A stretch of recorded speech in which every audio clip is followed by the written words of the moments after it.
And we are live with today's 220-1202 A plus. That's the core 2 A plus study group. This is the pre-show where I am now making sure that we have everything in place to have a live stream. Hello, chat room. Hello, everyone who's joining us. And hello, if you're joining us on the replay. We're so happy that you are here. We will get started in approximately 9.5 minutes.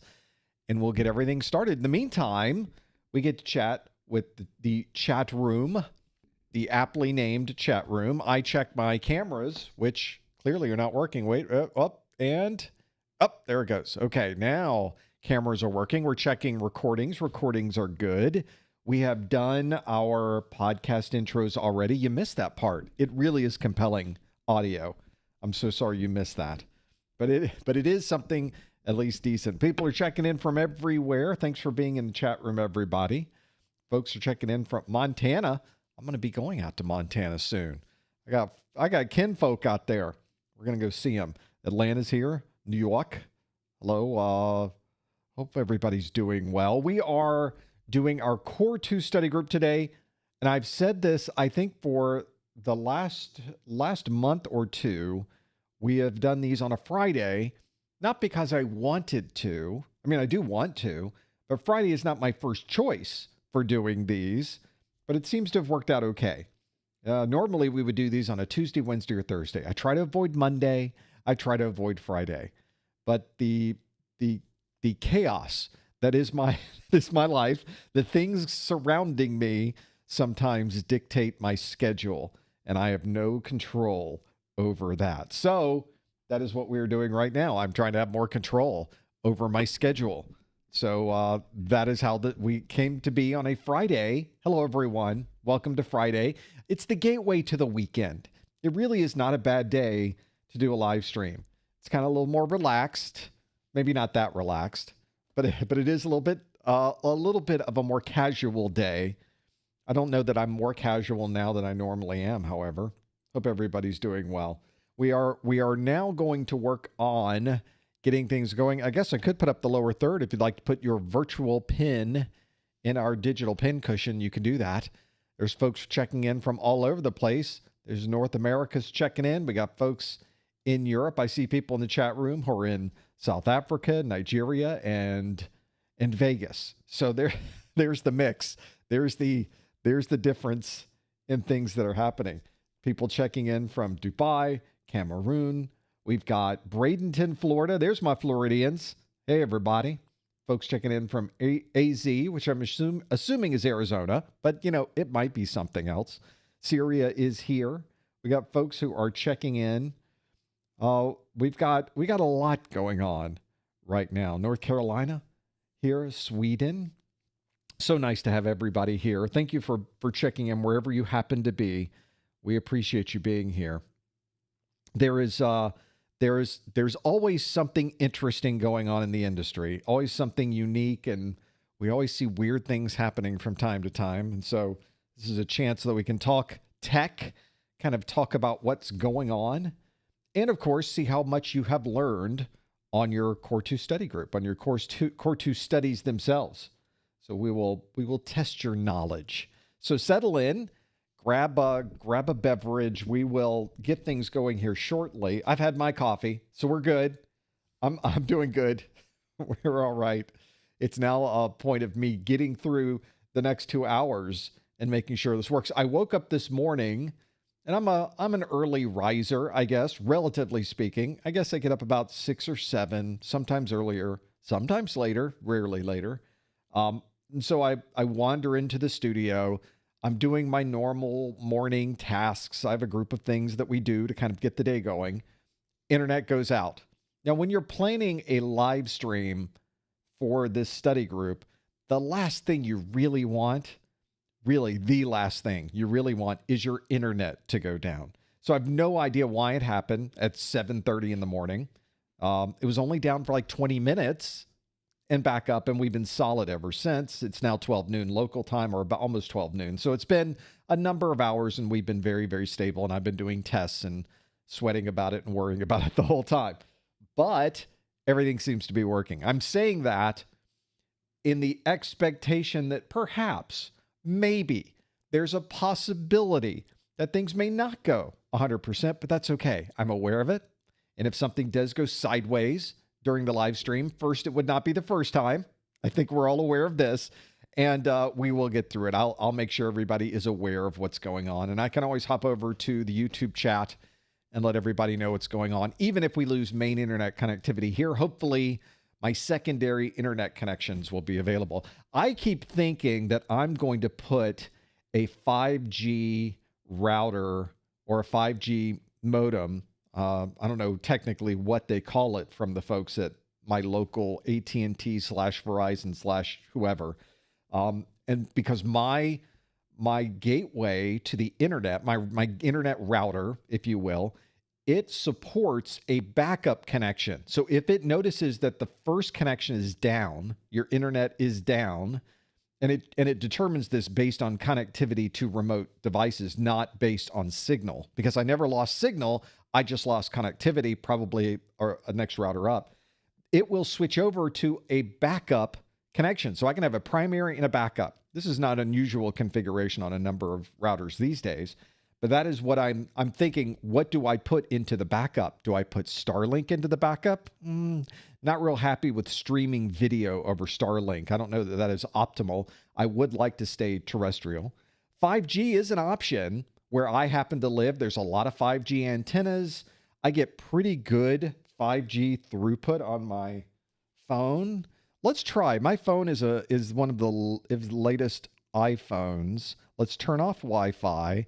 Let's go to maybe, what should we run? Test.com? Is that, or fast.com? Sorry. Fast.com. I've got test on the brain. I have the fast.com app. Let's run 5G on my connection and see what we get. So this is going up, just sitting here in the studio. And on my download speed, 8.5 megabits per second, as you can probably see over my shoulder there. Let's look at I don't care about download. I'm not downloading when I'm doing this. I'm uploading. And so let's show more info with this app, and it will do an upload test as well. It's a little bit harder to see, but it's in this bottom right corner. And we will look at upload performance and see how that works. And it's working, I guess. It says it's still working. Is it doing something? It looks like it is. It looks like it got an upload speed of 11 meg. There it is, finished, 11 megabits per second, which is more than enough to do this. If you can kind of look over this shoulder, you'll notice that I'm sending approximately 6 megabits per second on the feed that I send to YouTube. That's what I send directly to YouTube. YouTube then re-renders everything to fit into the format that best fits what you are watching. So you actually see this about 10 seconds after I send it. But that's a pretty good number. I was thinking a 5G modem hooked up to the backup connection would be not the best option. I mean, 11 megabits is, really 12 or more would be nice, but that's not bad. That's sort of how those things will work. So that is... How do I keep track of what all this craziness is? It does. The fact that it looks overwhelming, it gives me a little bit of solstice because it is a little bit crazy in here, but it's been built over time. So I know what each one of the boxes does. I know what each one of these monitors does. And when I'm not doing a live stream, why do I seem to have things on my shirt? That's not what you want for live stream. This monitor on the far left and the one that's next to it are they're not usually on when I'm working in my studio during the day. Usually it's just these two. So it's not quite as crazy, but live streams are a bit of me knowing what buttons to push at what time, which again is not always the case. I do try, but we try to make it work in here. So that's what I'm looking at. 5G, I guess 5G, I could look at Starlink. There's not many other options where I am in Central Florida, however, to have a backup internet connection. So I have to figure this out. I have to think about this and see what I want to do. Maybe we can get those 5G numbers up. Maybe if I put an antenna outside or I put that system up higher, I don't know. We'll have to try it. But we'll have to talk about that later because look, I've been talking so much. We're at the top of the hour, everybody. Watch it turn to 12. That means it's time for our live stream. Let's get our keynote running.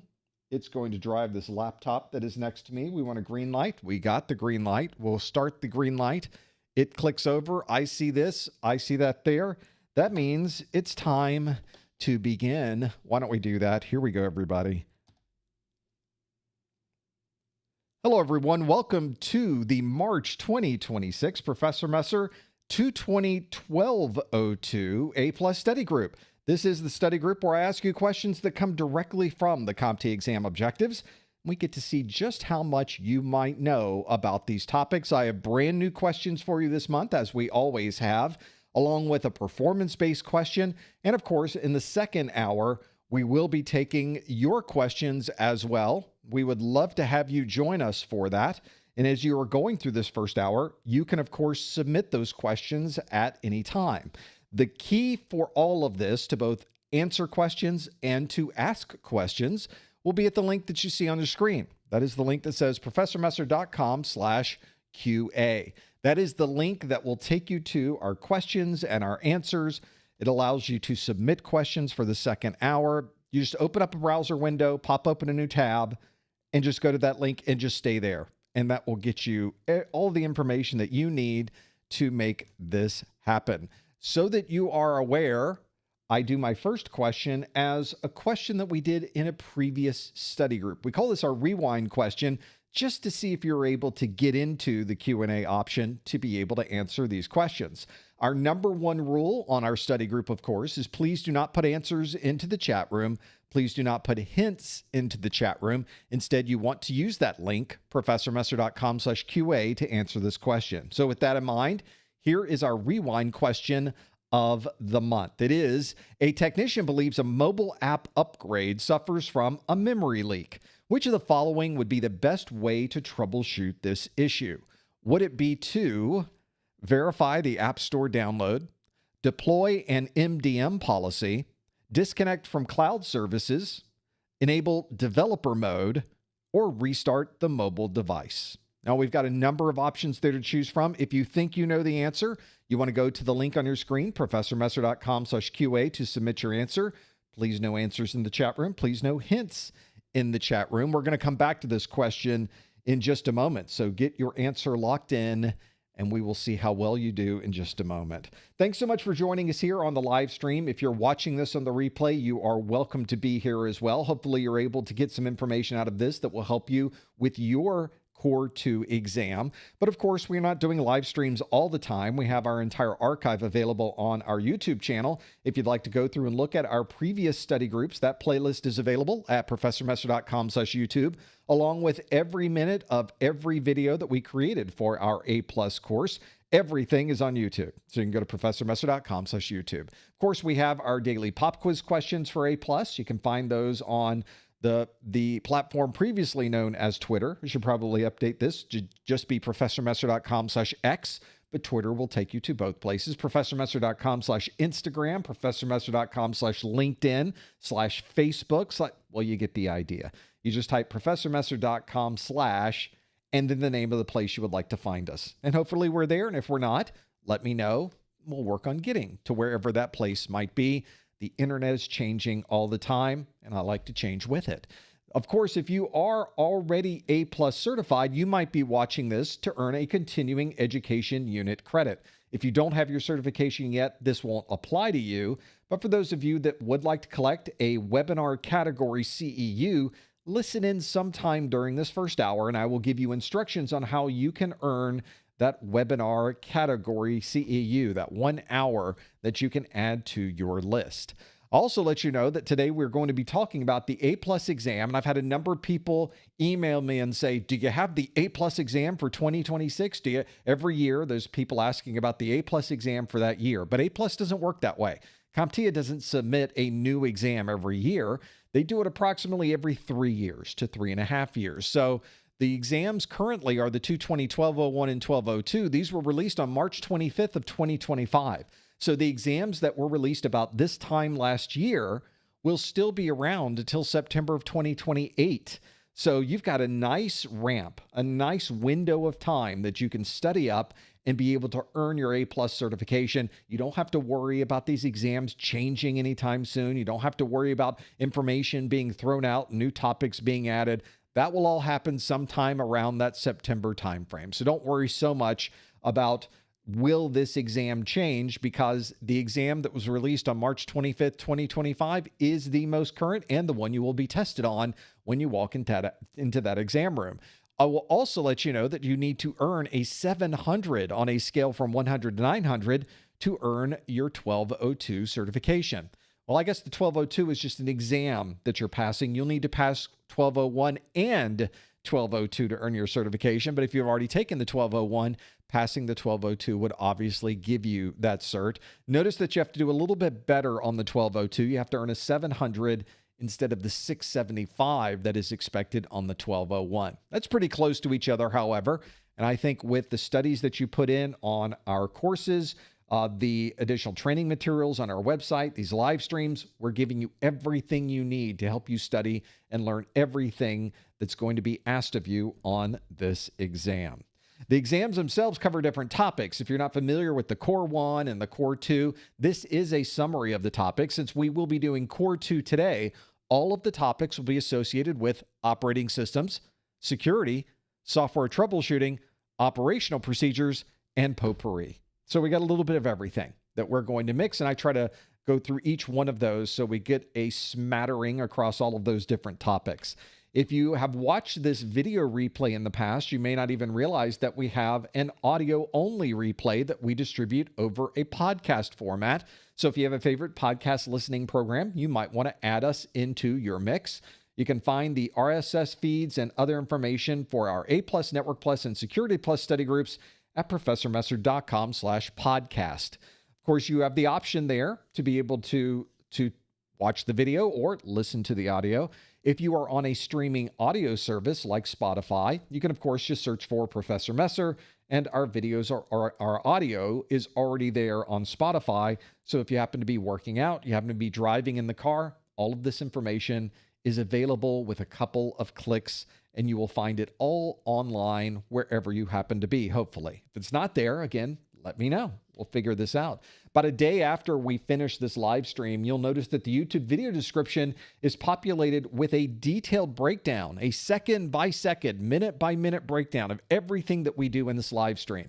That doesn't happen automatically. In fact, it doesn't even happen through automation because the automation is so bad. You cannot trust the timestamps on the things that come through automation these days. So the only way to trust it is to have somebody knowledgeable do it for you. And in fact, we have our marketing manager, Lori, who's watching this in the replay. Hi, Lori. She's going through all of this and putting those timestamps in so that you have the most accurate information that will help you study for your certification. Something that might help you as well. So if you don't see it in the YouTube video description today, you'll certainly see it in that description tomorrow. Also, if we are not here doing these live streams, we usually are hanging out in our Discord along with thousands of other folks who are studying for their A+, Network Plus, or Security Plus certifications. You can go to our 24/7 chat. That Discord server is available at, you guessed it, professormesser.com/Discord. Very, very easy to be able to do that. Hopefully that can give you some perspective of things that would be important to you. You can, of course, go to our website as well. We have all our social media links in the upper right of our website, so you can find those and know exactly where we happen to be.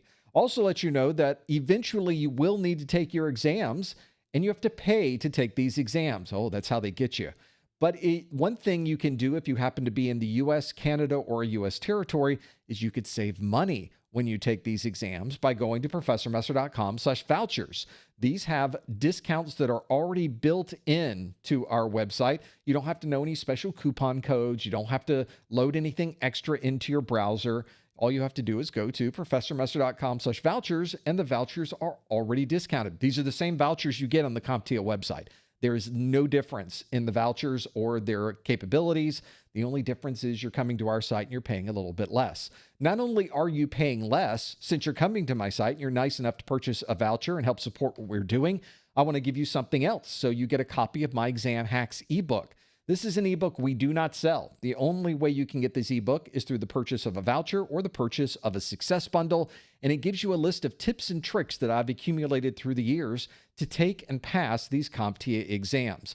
I not only give you tips on things you can do during the study process, I give you strategies you can use during the exam itself that could potentially get you some extra points. So you might want to be able to sift through that. That's available for free when you purchase a voucher at ProfessorMesser.com/vouchers. Let's go back to that question we asked earlier, which was, a technician believes a mobile app suffers from a memory leak. Which of the following would be the best way to troubleshoot this issue? Would we verify the App Store download, deploy an MDM policy, disconnect from cloud services, enable developer mode, or restart the mobile device? Well, it's got to be one of those. Let's see what you chose. Hopefully you remembered this one. I think this was in last month's study group. As our rewind question, we got a bit of a rainbow here. 45% of you say the answer is to enable developer mode. We have 29%, almost a third of you, close to a third, said to restart the mobile device. Isn't that the international answer? 18% say to verify the App Store download, and 8% say to deploy an MDM policy. 0% of you said to disconnect from cloud services. Maybe that's just what we should do in general, is disconnect from cloud services. Well, the 45% of you, not a majority, but certainly the plurality of you, said enable developer mode. That is the answer that we were looking for. Developer mode gives you a way to get a little bit extra information that normally would be hidden in that user interface of the mobile device. And so you're able to get information about memory usage, application usage, CPU utilization, memory statistics. You could do some debugging. There's lots of ways that you can get into this and be able to see what's really happening under the hood of these mobile devices. There are different processes for enabling developer mode, whether you're using iOS or Android. So check to see what would apply for your system. But that is the answer that we were looking for. Verifying a download doesn't really help you with understanding whether there is a memory leak or even understanding if you're able to prevent a memory leak. So that's not the best answer in this case. We have restarting the mobile device, which I thought would be a perfect answer for everything. In many cases it is, but it doesn't actually fix anything. A memory leak is one that happens over a period of time where the memory is constantly being eaten up by a poorly written application. Resetting the device will temporarily fix the symptom, but it doesn't fix the problem. So all they're going to do is to tell you a message back. They're going to send you a note back a day later saying, nope, still broken. I'll restart again. Nope, it's still broken. Let me restart again. Nope, it's still broken. So just keep going through the cycle. You're not actually fixing anything. You're also not doing any troubleshooting.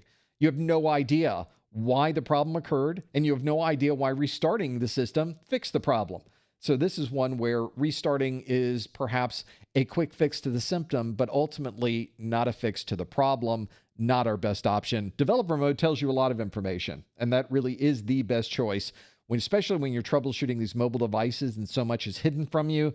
That is a great thing to consider, and that is the answer we were looking for. 45% said enable developer mode.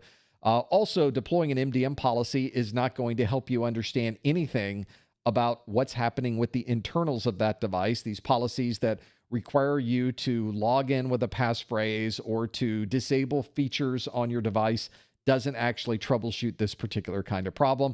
And as 0% of you chose, disconnecting from cloud services doesn't help you with a memory leak problem that could be on a local device.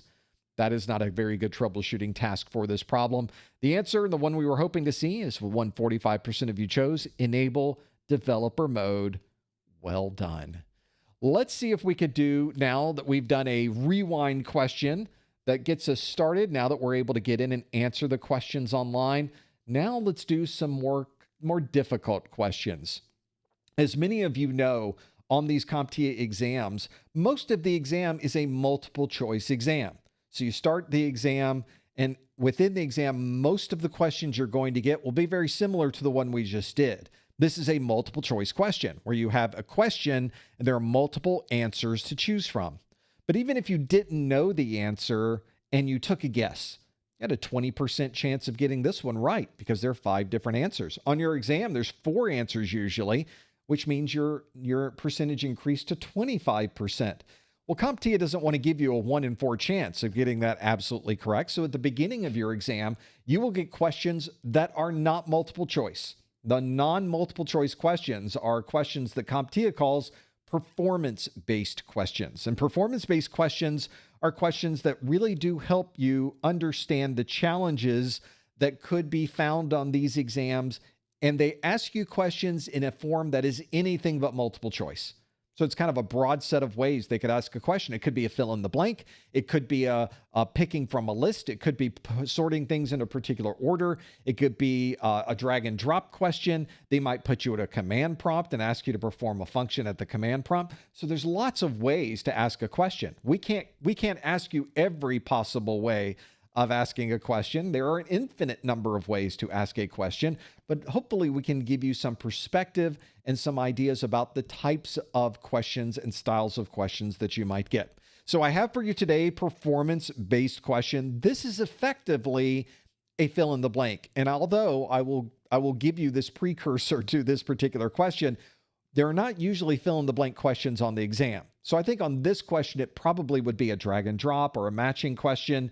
But this is one of those occasions where you need to know the answer. I made it a little bit harder than a matching question just to add that extra level of difficulty. That's what you want, right? Well, the first question of the study group, let's do the question. This is a question that talks all about Linux commands, but I'm posing a problem to you. I'm giving you a challenge of something that you need to do in Linux, and I want you to tell me what command from the official CompTIA exam objectives would you use for these particular types of scenarios. So we have five different challenges on the screen. So the counting part is the hardest part of this question. And let me list these out, especially for those of you listening on the podcast side. For example, what's the best way to modify the parameters in a configuration file? There's got to be a Linux command that would be the best choice for modifying those parameters. And before you give me the many different options available in Linux, this is one of the advantages and in many ways disadvantages of Linux, is that there are many ways that you can perform a single function in Linux. This creates a number of challenges just to be able to talk to other people about what the best way might be. But in this case, it should be relatively straightforward if you keep in mind the commands that are listed in the official CompTIA exam objectives. The next one on our list is, how can we parse the HTML of a web page in our script? What command would we use to do that? The next one is, what are the parameters for a specific Linux command? How could I tell? What's the best way to determine that information? Next is, what Linux group is associated with the user's data folder? Again, I'm not asking you what the group is. I'm asking you what command would you type in to be able to give you that information? Almost like we're troubleshooting in real time right now, what we type in to be able to provide that information. And lastly, can the storage drive reliably store backup images? How could I answer this question? There's got to be a command in Linux that can help me answer that question. What is that command? So let me enable, because you probably can't add these to your list, let me enable the link here. So now you can go to professormesser.com/QA and you can put in what you think these commands are. Now, we're not tallying or putting together groupings of these to determine how you answer. So after you put these in, or really just before you submit them, make a note of what you put in as the answers, because once you submit it, our online system doesn't show you what you submitted, or at least it hasn't in the past. Maybe we'll get that worked on. Maybe we'll put in a feature request for that particular requirement so that we can have that. So for those of you, again, that are listening in, the challenges that you are trying to solve in Linux are, what's the best way to modify the parameters in a configuration file? How can we parse the HTML of a web page in our script? What are the parameters for a specific Linux command? What Linux group is associated with a user's data folder? And can the storage drive reliably store backup images? How can we answer these? How can we respond to these challenges with a single Linux command? Now, I'm not looking for the entire command line with all the parameters. I just want to know what's the core command that you would use for this. That's all we need to know at this point. We will step through all of these. In this particular case, many of these commands are single words. So we will see, and as we step through the different options here in a moment, what I think the command might be and what you think the command might be, and then we can all fight about it. And that means we're all really good Linux people because we're not happy. We're never happy with an answer. There's always a faster, more efficient, more in fact, if it doesn't have regular expressions, if you're not doing regex in your command, how could you even say you're a Linux user? Well, I guess I'm not a Linux user then. I just have been supporting my Linux infrastructure for forever, since Linux was out. So I think it's one of those challenges. Are you really a Linux user? Are you not really a Linux user? All you have to do is boot Linux, and I say you're a Linux user. So it makes it easy do something like that. So step through each one of these and submit your answers and see what it happens to be. Hopefully you're familiar with these Linux commands. And if not, you could maybe tell me what the Windows flavor of this would be. Maybe that can help. Sometimes I find it useful to take something I do in Windows or Mac OS and then be able to show what the Linux equivalent of that might be. That also helps me with remembering what these things do, of course. Yeah, I'm horrible with regex. Regular expressions is one of those things where I have to put it into a third-party regular expression sanity check because I can't write the regex the proper way. The people that can are magicians. You are a unique individual. I guess if I spend enough time with it, maybe it would help, but I guess I just don't. Let's step through each one of these and see how you did. Let's start with the very first one at the top. What is the best way to modify the parameters in a configuration file? There are lots of ways to do this. I think the correct answer is Vim.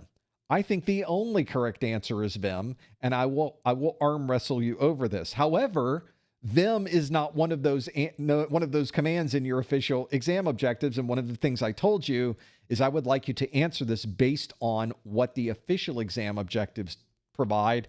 And in fact, they really do give you a good option. You would use a text editor. One of the great things about Linux is you can pretty much manage every aspect, 100%. You can manage every aspect of the operating system right there at the command line. So the command that you would use to modify a configuration file is simply kept in a text file in Linux. That text file can be easily edited. One of those options would be something like Vim, but the option that's available in your exam objectives is Nano. Nano is a fantastic text editor, a full screen text editor. It's much easier to use than Vim. How dare I? How dare I say that? But it's true. It's so much easier. And I think that's one of the reasons they use that as an option, because I think anybody can use Nano and not get trapped in the colon space commands that you might have in something else like you would run in VI or in Vim. So that's the answer to the first one. If you want to modify the parameters in a configuration file, the configuration file is going to be text-based. One of the best text editors that you can use would be Nano. Next on our list is the question, how can we parse the HTML of a web page in our script? These web pages we look at in our browser are pretty. They have pictures. There are things flashing on the screen. There's movement. You have embedded video and embedded text. There's all kinds of things on a web page that are interesting. But this is all built and based on a language, the hypertext markup language, HTML. The hypertext markup language is sent to your browser. The browser effectively interprets what it is viewing and renders that information on your screen. So if you wanted to look at effectively the raw code of a web page, you would be looking at the HTML. But how could you do that as it's being transferred across the network? Well, one of the best ways to do that is to use a utility called curl.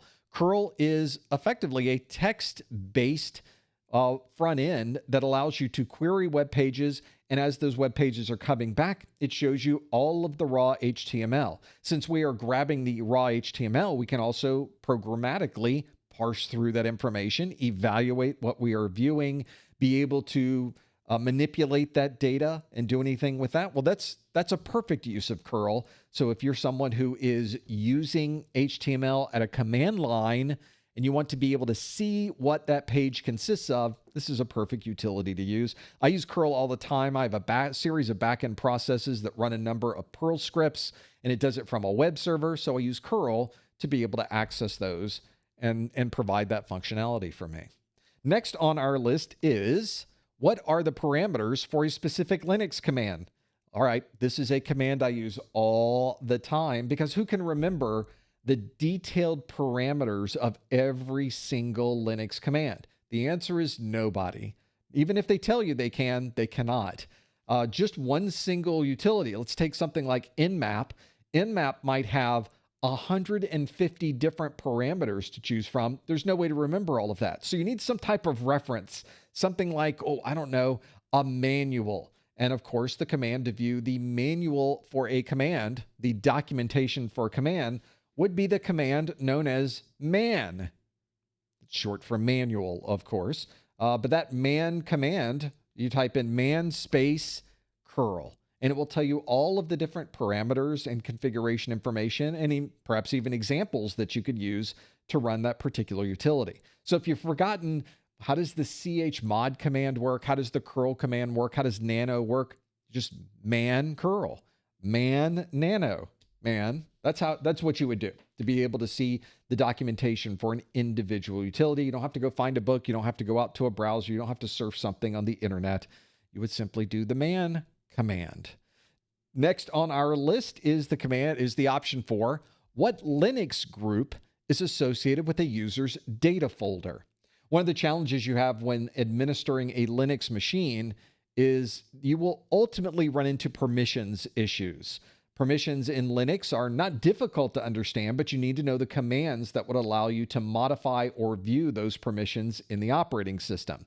So you would need to be able to use a utility that could show you what is the Linux group that has been assigned to a particular file or a particular folder. And one of the best ways to view that Linux group is through the ls command. You don't have to use a chmod or a chgrp. You just be able to look at the ls command, specifically probably ls-l, for example, and you'll be able to see this. We do demonstrate this functionality in our video dealing with commands in Linux. I even put that video, well, it's not down here. Removing malware is not the video type that you would use there. That's not even, we're going to change that right now. That's not even close to being correct. Bye. There you go. We had it in real time. We fix it in post? No, we fix it right now. That's how we do it. So the Linux group ls will show you all of that. Give you a lot more information too about how big these files are. You can look at the user associated with this. You can view other information about the file itself. A lot of great details inside that ls command. You just need to dig in there and look at the details of that utility. And the last thing we were trying to do here in Linux is, let's be able to have this one go through my list. There we go. Can the storage drive reliably store backup images? This is an important question, of course. What if you sit down at a new machine, or you have a system you've just installed Linux, and you're going to be storing your backup files on the system? Well, you've not worked with this system before. You're not even sure where the system came from. You don't know if the storage device on this system can even be relied upon to store our backup data. So if you would like to check the file system of this and make sure that the file system itself is set up in a way that can support the storage of this data, we can do a file system check. FSCK is a file system checker that will go through the process of evaluating the file system and making sure that, at least from a logical perspective, that these particular storage drives are ready to store information, and it is ready to go with no particular errors or concerns with keeping that information on a system. So those are the 5 different Linux commands I was hoping you would be able to tell me about. The ones that we chose were, what's the best way to modify the parameters in a configuration file? In this case, we'll use something like Nano or a similar text editor. We have how can we parse the HTML of a web page in our script? Curl does a great job of doing that. That would be my go-to as well. What are the parameters for a specific Linux command? Well, we'll just use the man to be able to understand what those parameters might be.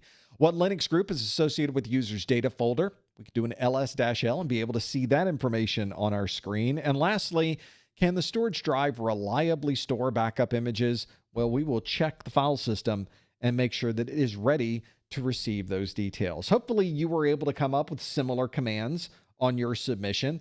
And if you are not familiar with these Linux commands, there are many, many more in the official exam objectives. Don't worry about learning every possible Linux command that has ever been invented that is on your Linux machine. That's not what you'll be tested on.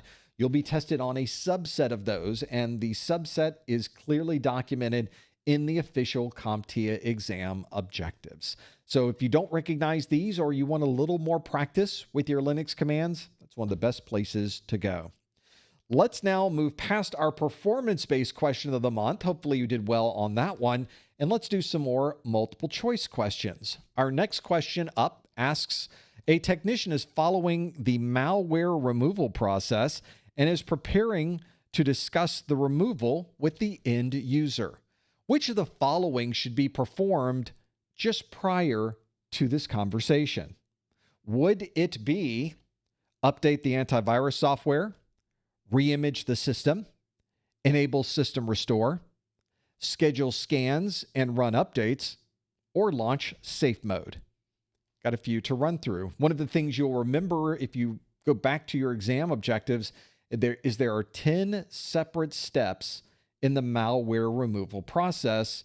And so we need to understand what one of those steps might be. It's a pretty good series of steps. Now, obviously, removing malware from a system is something you would really only do if you had to get to some type of data that would be deleted otherwise, because the normal response when somebody has malware is you completely nuke what's on that machine and you install from a known good backup or a known good image.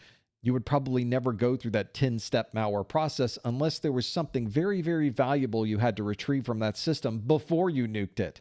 So there is a good use case for going through these 10 different steps, but this would not be the removal process you would obviously go through every single time.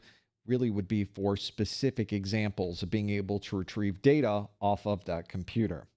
So if you know the answer, submit your answer at any time. Use that link on your screen, professormesser.com/QA, to lock in your answer. And I'll also remind you that we will be going through your questions in the second hour of the study group. We call that our after show.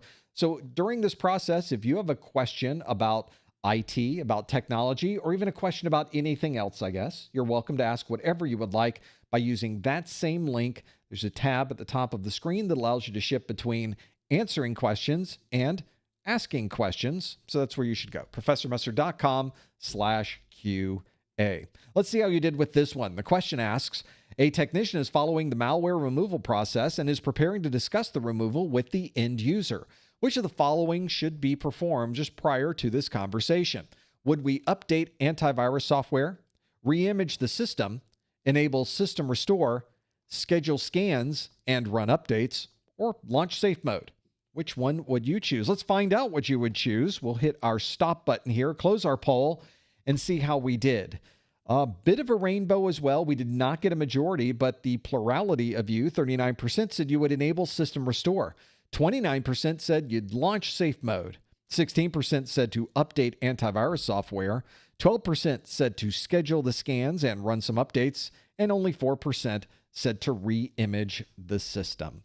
So we got a few choices here. If we went with the plurality of you that said enable system restore, then we would be absolutely correct. That is the next to last process prior to sitting down with the end user and talking about the malware infection and thinking about ways that we could avoid this in the future.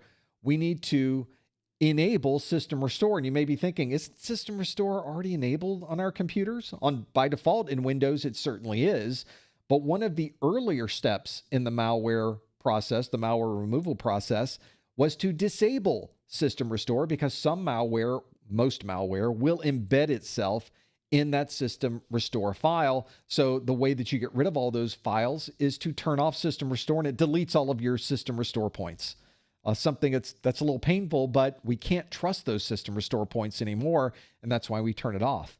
So before we hand our system back to the user, let's turn those restore points back on, because they do provide a valuable function and can save your bacon when the system goes awry. So we want to be sure that that is indeed running. System restore is the option so that we can have all of those things back up and, well, there's your next question, back up and running, and you'll be able to use that system now with its full capabilities, including having restore points now begin to save back onto that system going forward. That is as you'll notice here on the screen, step number 9 of the 10-step malware removal process. Number 10 being, of course, to sit down and talk with the end user about what happened on their system, how you were able to resolve it, and or how you might be able to avoid this in the future. A number of you chose other options on here. 29% said to launch safe mode. Safe mode isn't something you would normally need that far into the malware removal process. If your system is having a problem booting, you might want to use safe mode during the troubleshooting or the mitigation section of the malware removal process, but it's not something you would do just prior to sitting down with the end user. So safe mode, useful, but not in this particular step of the removal process.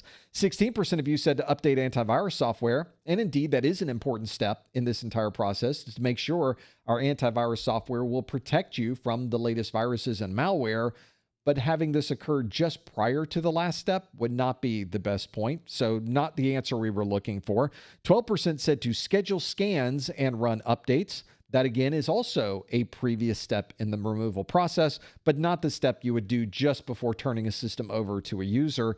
Lastly, reimage the system. I think that should be the only malware removal step myself. There should be no other steps in removing malware but reimage the system. So I want to go with the 4% of you that chose that one. I think your head was in the right place. However, doesn't answer this particular question because, as I mentioned earlier, there might be times when for some reason, someone has stored a very important document, spreadsheet, image, or something on the local storage drive, and you have to retrieve that before you go through the process of reimaging the system. So in this case, that would not be the right answer. What we were looking for was enabling system restore, and 39% of you got that one absolutely correct. Well, working through these challenges on a system can be a bit difficult, especially if your system doesn't have malware, but for some reason it's automatically booting into safe mode. And that's what this next question is asking us about. It says a Windows laptop is starting in safe mode. Which of the following would be the best next step? Would we replace the storage drive, run startup repair, run a memory test, upgrade the BIOS, or install the latest Windows patches?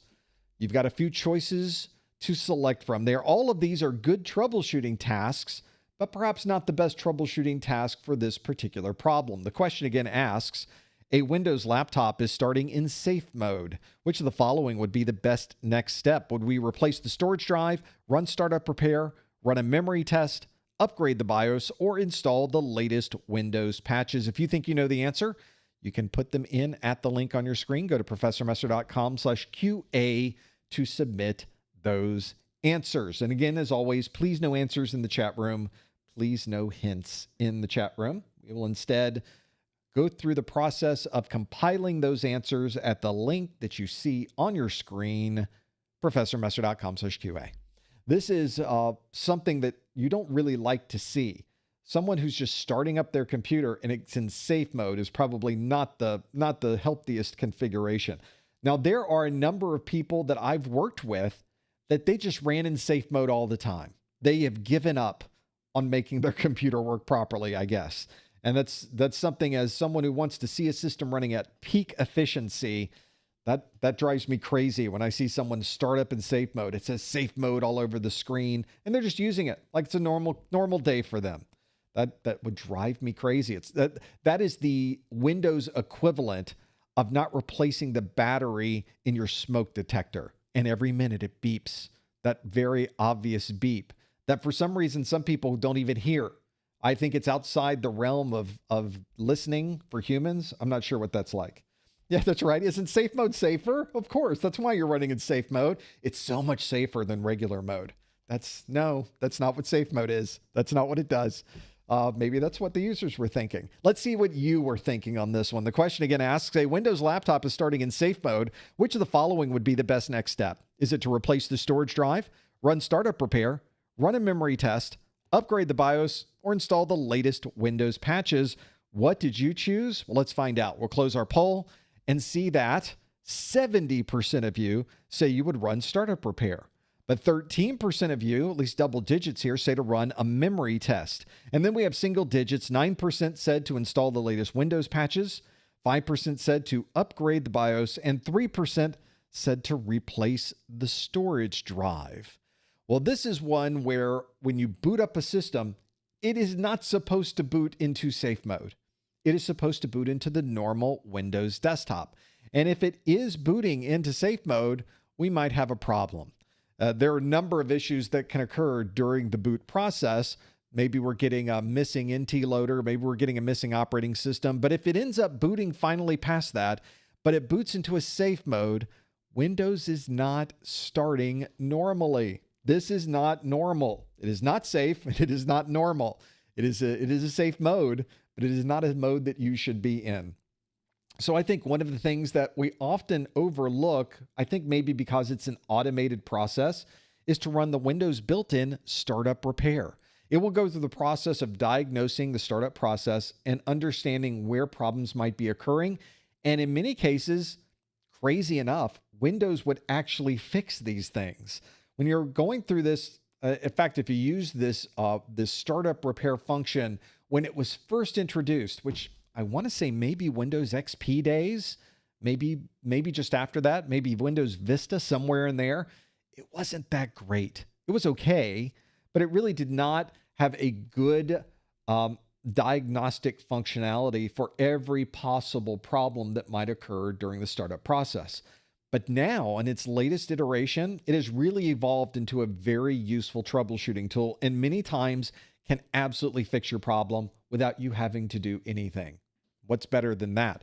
Booting into safe mode is not a good idea, so we should absolutely run startup repair, and that would be the best way to troubleshoot this particular problem given the options that we had available. Now, some people like to pop into a recovery mode and go down to the command prompt and start turning off services and start modifying things in the operating system and start changing some of the files that are in the Windows directory. But in many cases, you're just guessing.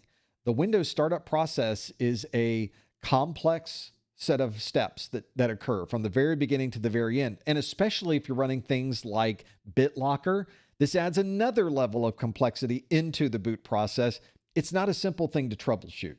So because of that, let's let Windows troubleshoot it first. Let's let Windows hit the low-hanging fruit of the troubleshooting process and have it go through its automated startup repair. It really is the best way to go about doing this. And then if that doesn't work, we can look at performing some of those other troubleshooting steps. But initially, that would be exactly what I would choose as well. Some of you said run a memory test. In this particular case, a safe mode doesn't necessarily mean that you have any memory problems at all. Just because safe mode showed up doesn't mean, oh, the problem is memory.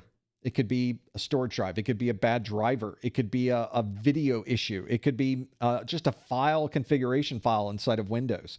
So having memory test would be useful for testing the memory, but there's nothing here that would tell us that memory was indeed the problem that we were going after. That's one of those where we're just throwing things against a wall without any type of logic, and we're hoping that perhaps it might work. So not your best first choice in this particular case.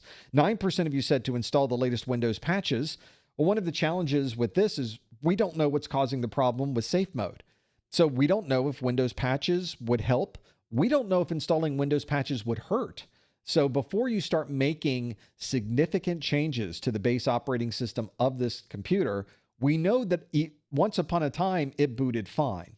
At least that's what we can logically assume, that safe mode was not in play. So we need to get it back to where it originally was. Then we can worry about installing patches once we've done a very good backup. Maybe that should be one of the options. Restore everything from a known good backup. That would fix your problems, I think, in many cases with safe mode. 5% of you said upgrade the BIOS. Not something you would normally do either. We don't know the problem here is related to the BIOS. And in fact, you might be creating more problems by upgrading the BIOS, especially if that upgrade process changes a configuration parameter. Now you're troubleshooting a BIOS upgrade when you really should be troubleshooting safe mode. There's no reason to make changes to a system unless you really know that those changes are going to solve the root cause of the issue. So your number one rule, especially in the world, but certainly on this exam, is don't make changes unless you know what the problem happens to be and you know that this is going to help resolve that particular issue. And then 3% of you said replace the storage drive. Just as we didn't know that this was related to memory, we also don't know if it's related to the storage drive. And replacing a storage drive is a non-trivial issue. So this is not something you would commonly do to troubleshoot safe mode, at least not initially. So I would agree with the 97% of you that did not choose this option. We would not replace the storage drive for this. In this case, running startup repair really is the easiest. It is the best option, at least initially, to be able to hopefully determine why safe mode is showing up every time we boot this computer. And 70% of you got that one absolutely correct. Well, as you've already seen on the A+ exam, there's not a million things you have to know, but it sure seems like there's a million things you have to know. There are hundreds and hundreds and hundreds of objectives in the official exam objectives. And of course, our videos cover every single one of those. If you're looking for a specific topic, you will find it in our video course. And of course, if you look at our course, it has in it, 137 A+ videos across our Core 1 and Core 2 video courses.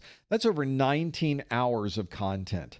That is a lot of content that is there to watch, and not everybody has time to go through every single video. I would prefer that you did, but I also recognize there's reality. We don't necessarily have that time during the day. But wouldn't it be nice if everything that was in the video was documented in a set of course notes? And in fact, that's exactly what we've done. I've taken all of the text, all the important graphics, all the important tables, and I put them into our course notes book. This is the digital PDF version of the course notes book. We also offer this in a physical edition as well, printed on dead trees here. That's what we recommend using. If you'd like something offline, be a good one. And if you get the physical edition printed book, we will ship this to you. And while you're waiting for it to be shipped, you have immediate access to download the PDF, the same PDF that you see on your screen. This is a fully indexed, or I should say table of contents, so you can find anything you're looking for, separated out by the different videos in the same format and the same structure as the official exam objectives. So anything that is in your video will be listed here as well. You've got text, you've got tables, you've got graphics, you've got demonstrations of these things. They are right here available in your course notes. This might be something, if even your command lines. Here's all the command lines you're working through. Not only the Windows command lines, the Linux command lines are in here. Everything that you would need to be able to study after you've watched the video course. This certainly doesn't replace watching the videos, and it doesn't replace doing the normal studies, but it is a great reference that you can use after you've gone through that process, kind of to summarize everything and put all of that information immediately available at your fingertips. If you want to learn more about that, you can find it at professormesser.com/1202notes. It's also a great way to support what we are doing here. This helps us create more videos and more training courses and keep this crazy experiment going for as long as possible. Thank you so much for your continued support. Let's do some more questions on this study group. The next Core 2 question we have is a question that asks, a security analyst is responding to a live breach on a server which is still powered on and operational. Which of the following is the most volatile data type on this server? Would it be CPU registers and cache, system RAM, temporary files, remote logging data, or routing tables?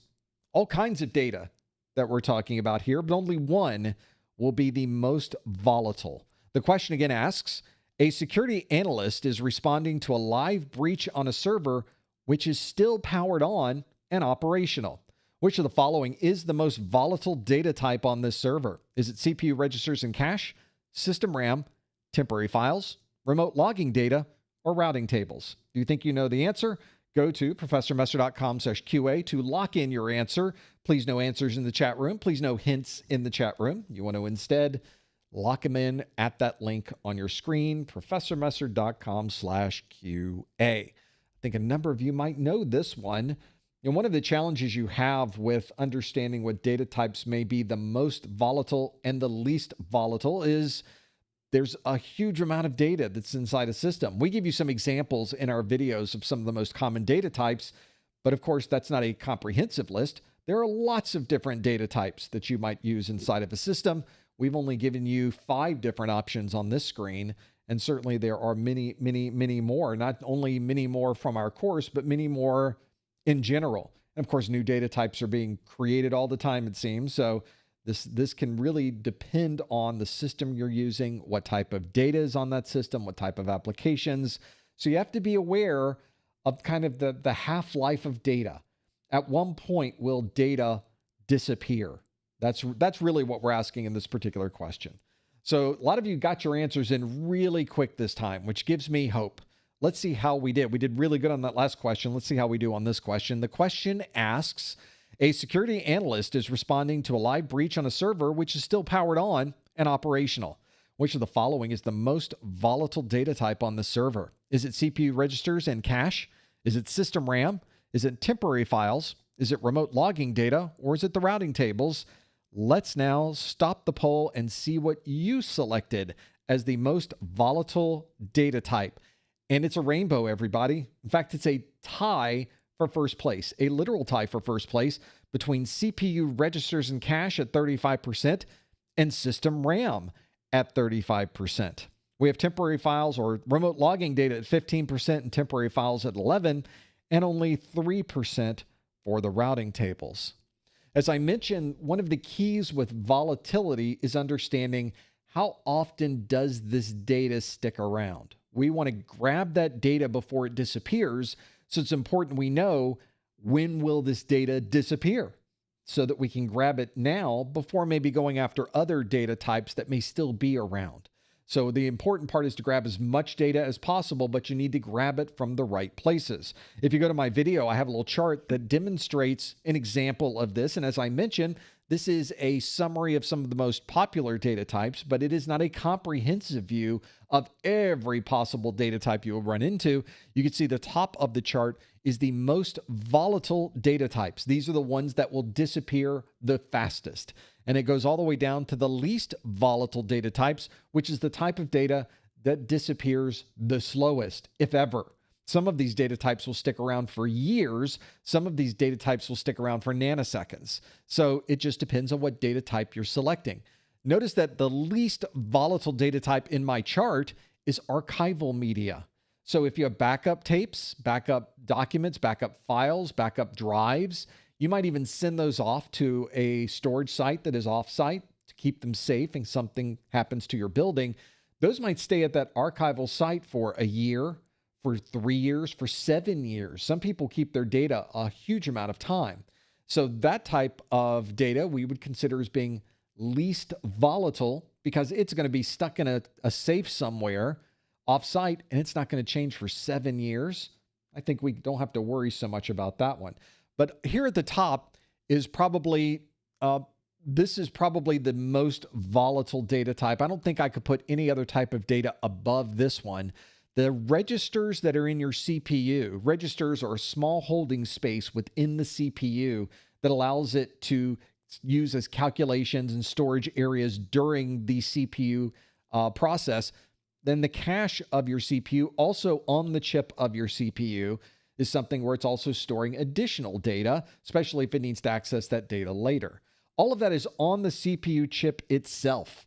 So that is a place where we have a lot of information that is going very, very fast, and we are replacing information in the registers and replacing information in the cache, probably instruction by instruction. As these individual instructions are coming through the CPU, we may be updating both the registers and the cache. In fact, it probably could be said that it's almost impossible to capture old data in your CPU because by the time you've managed to request the storage of that data, the data has already changed. That's how fast it is changing, and that's why we call that the most volatile type of data you would run into.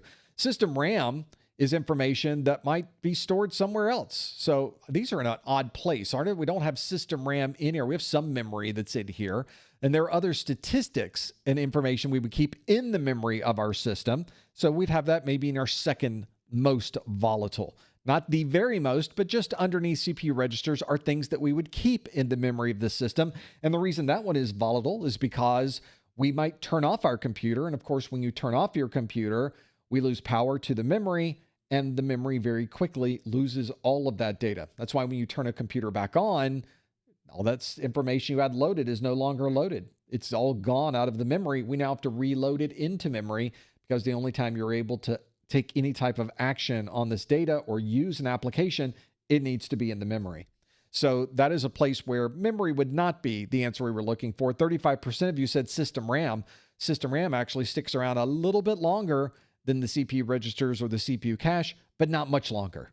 It still goes pretty quick. You can see it's second on our list. Underneath there are things like temporary file systems. Temporary file systems are things written to a file, and then the application who's writing to that temporary file might change it immediately, or it might change it in a minute, or it might change it in an hour, or it might change it in a day. So you might find that these temporary files stick around for random amounts of time, but because they can be overwritten relatively quickly, we would put them in the higher level of a volatile memory type. Then you get the disk itself, remote logging data, the network topology itself, or the physical configuration of your systems, and archival media, obviously, at the very bottom of this volatility list. That order of volatility, as I mentioned, is a summary of the things that you might find. But if there's another data type, you might want to figure out where it might fit into this so that you have a better idea of what data is stored and when that data might disappear.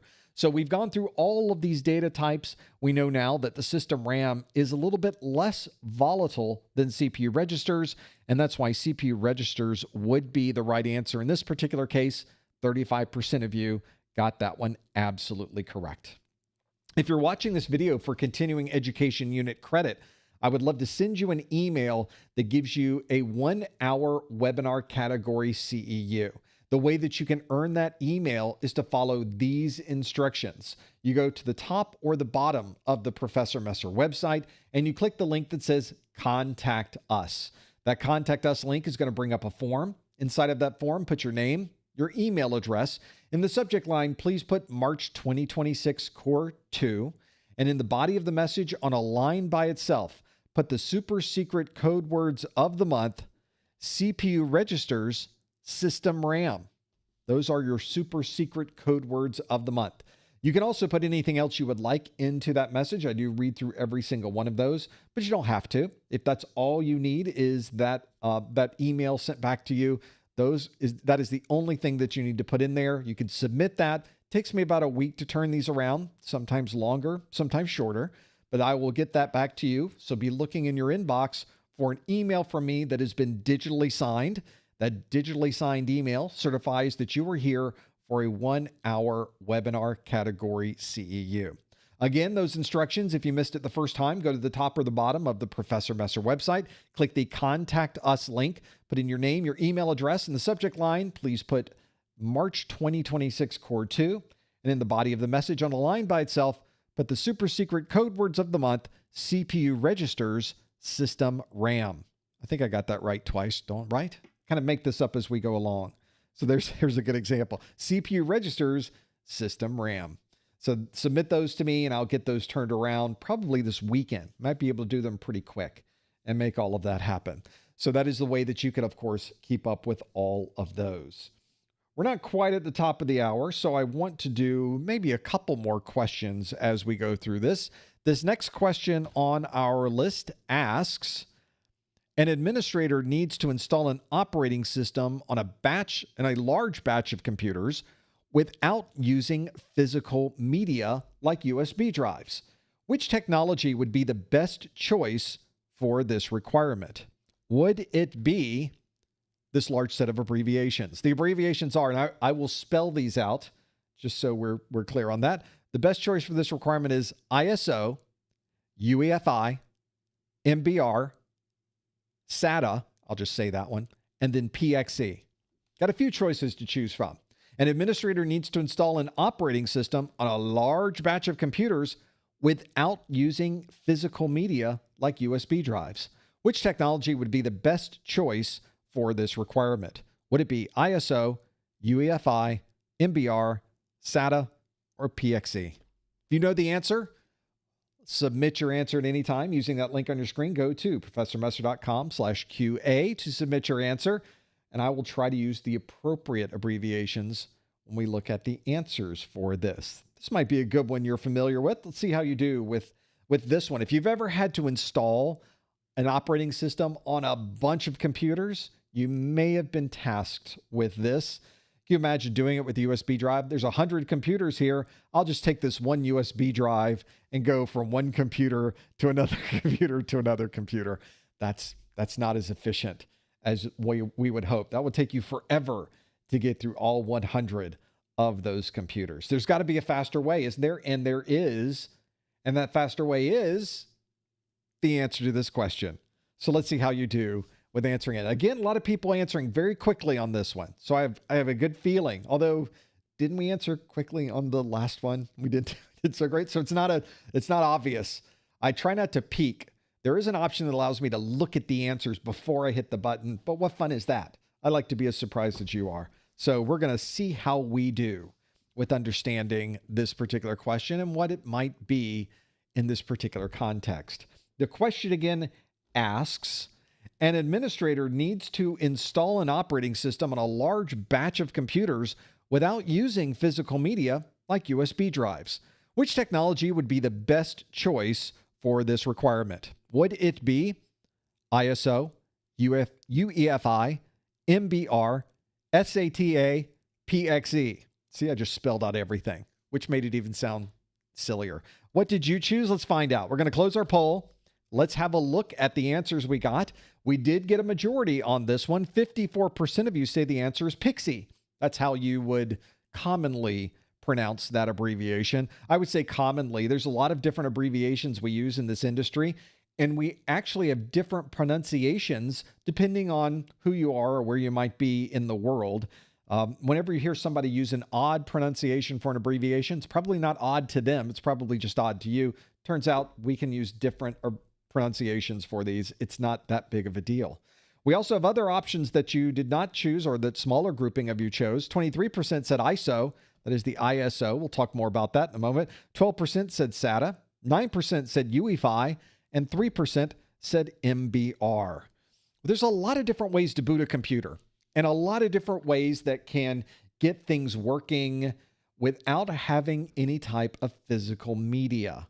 In fact, at one point in the world of deploying systems on a network, many organizations would deploy computers that had no storage drives inside of them. What? Where was everything stored? It was stored on a network drive. How does it boot?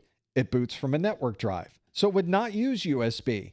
We would not plug in a USB drive. There wouldn't be any type of storage on the system, but the BIOS that's on these systems is set up with a configuration that would have it boot from a network drive.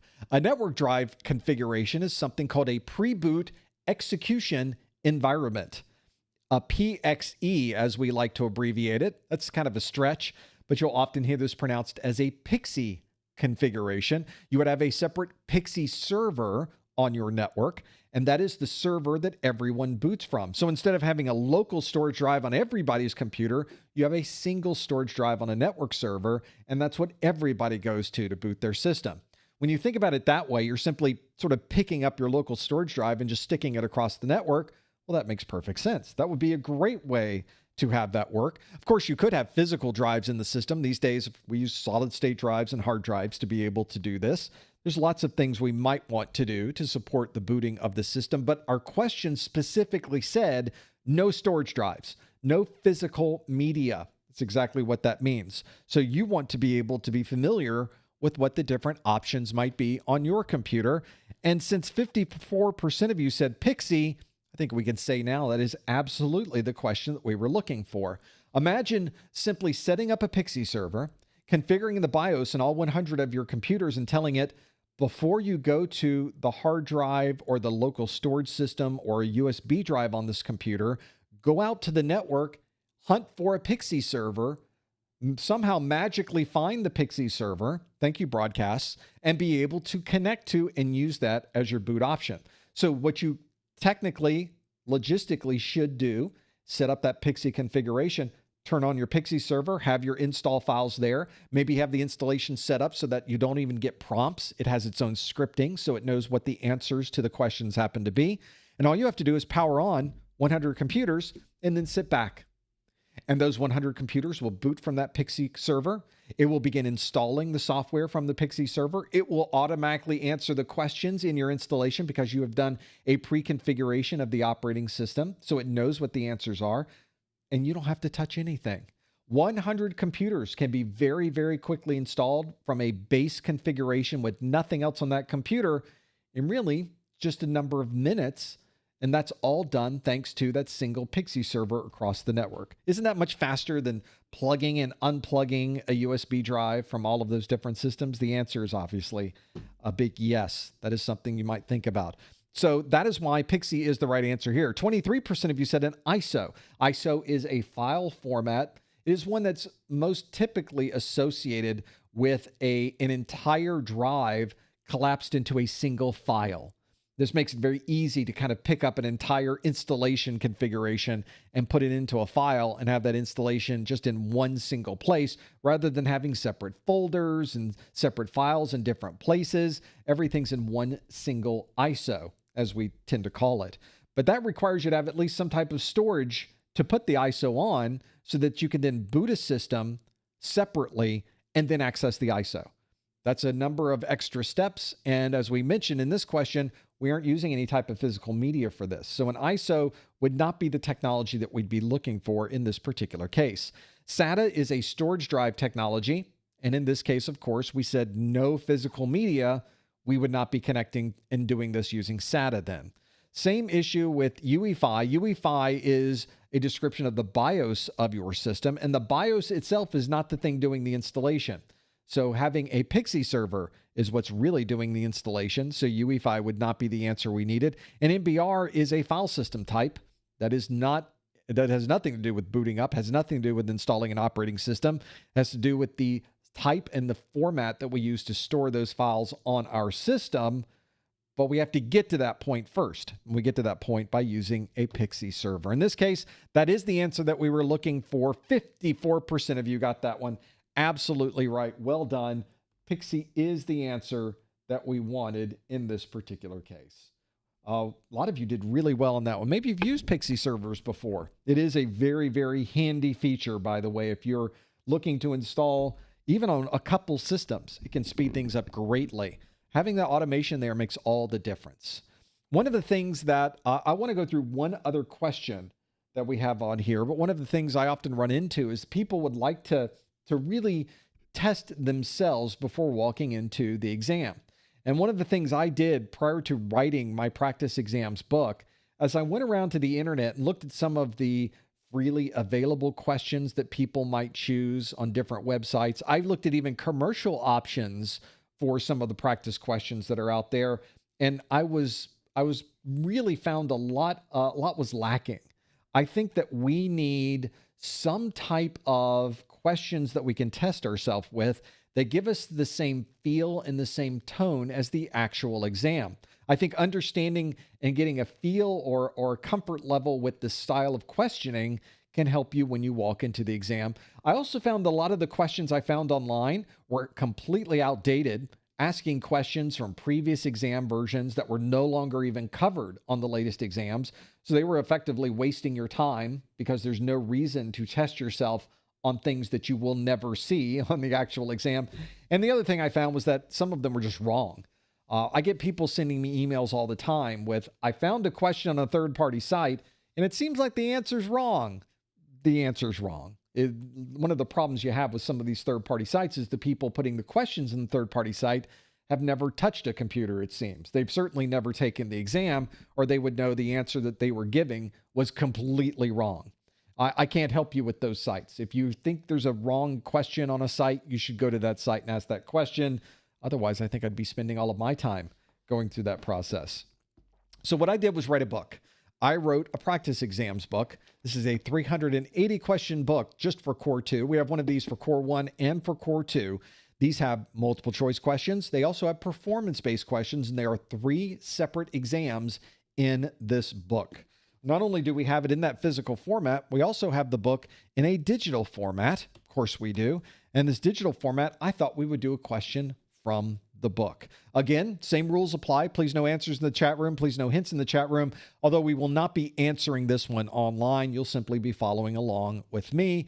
And since you love Windows and you wanted to be able to do more Linux questions, I thought we'd shift over to Linux again instead of Windows. This is one that asks a question. This is on page 29 of my practice exams book. It's in practice exam A of the A, B, and C practice exams we have here. And this is question A85, and it asks, a Linux administrator has been asked to upgrade the web server software on a device. Which of the following would provide the administrator with the appropriate rights and permissions for this upgrade? Would it be chmod, apt, dig, sudo?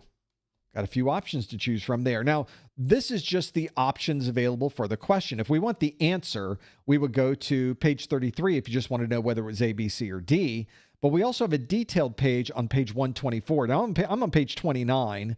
And before we look at the answer, I might even want to annotate. Because this is a PDF, I could start making notes. If I have something to write with on my screen, I can even go through the process of drawing with my stylus, for example. But you can use this annotation function of your PDF reader and be able to make notes to be able to reference some of these things later. That certainly happens or works that way to be able to go through the details. So maybe that's something you might want to do as well. If you're working through a PDF, I don't restrict your ability to leave and save these comments into the PDF file itself, which I think is very important when you're working on your studies.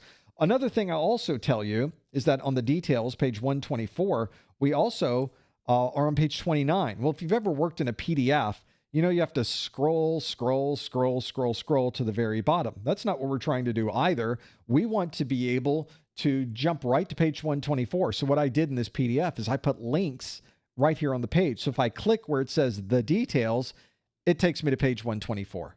There you go. So now you see the page 124 breakdown. Well, I guess you don't see it there. There it is, page 124 breakdown, and being able to work through it. This is where you would focus. Obviously, we have the question at the top and the possible answers, and I tell you that the correct answer is D, sudo. That is the sudo, and I try to, in my practice exams book, whenever you see an abbreviation in an answer, I try to spell out all of these abbreviations just as another point of reference. So, super user do is what we would use to be able to work through that. It will execute a command as the super user and explains why the right answer is right. Now, if you get a question right in a practice exam, you feel pretty good about it, but you're not really learning anything because you got it right. You knew what the answer was, you chose the right answer, and that was it. But one of the things I would highly recommend you do, even if you get the question right, make sure you read through the wrong answers so that you can be assured that you really did know why the wrong answers were wrong. Even better, if you got the question wrong, it would be extremely useful to know why you got the question wrong. I hate it when practice exams leave you hanging. Like, I got it wrong. It told me what the right thing was, but why did I get it wrong? I thought it was something else. This is a great opportunity to close that learning loop. Because if you get a question wrong, it's an opportunity to learn something new. So in my book, every incorrect answer is documented. Every single one on every single question. So if you answered chmod, I tell you why change mode is not the right answer. If you answered apt, I tell you why the advanced packaging tool would not be the right answer. If you answered dig, I would tell you why the domain information groper is not the right answer so that you have some feedback on why you might have gotten that wrong. Also, these are real answers from the real exam objectives. Make sure you understand the wrong answers, because if you don't, you might get a question on your exam about apt, and that is now something you've learned about because you read through the incorrect answers in this question, even if you didn't choose that as your incorrect answer. Now, as you've gone through this, maybe you don't even understand what I'm talking about. What is this language he's talking? chmod, apt, dig, sudo. What weird language is this? Well, it's the weird language of Linux. So at the very bottom of my explanation, I give you a link to the video that I used to create this question. So you can read or watch the video and be able to get a better understanding of the challenges of this technology, and then be able to come back to this question and hopefully be able to answer it in the appropriate way. In this case, it's section 220.1202 exam, objective 1.9, and it's the video named Linux Commands Part 1. There's a QR code here. That QR code will take you right to the video. You can try it on your screen with your phone right now. It'll work, and it goes to my site. Obviously, don't click QR codes out in public. This is a QR code that's in my book. Hopefully, this is a source you can trust, and in this case, you can. And if you don't want to do that, you just want to type it in yourself, the link is right here on the screen. And because it's a PDF, you can also click on that, and you can go to that page as well.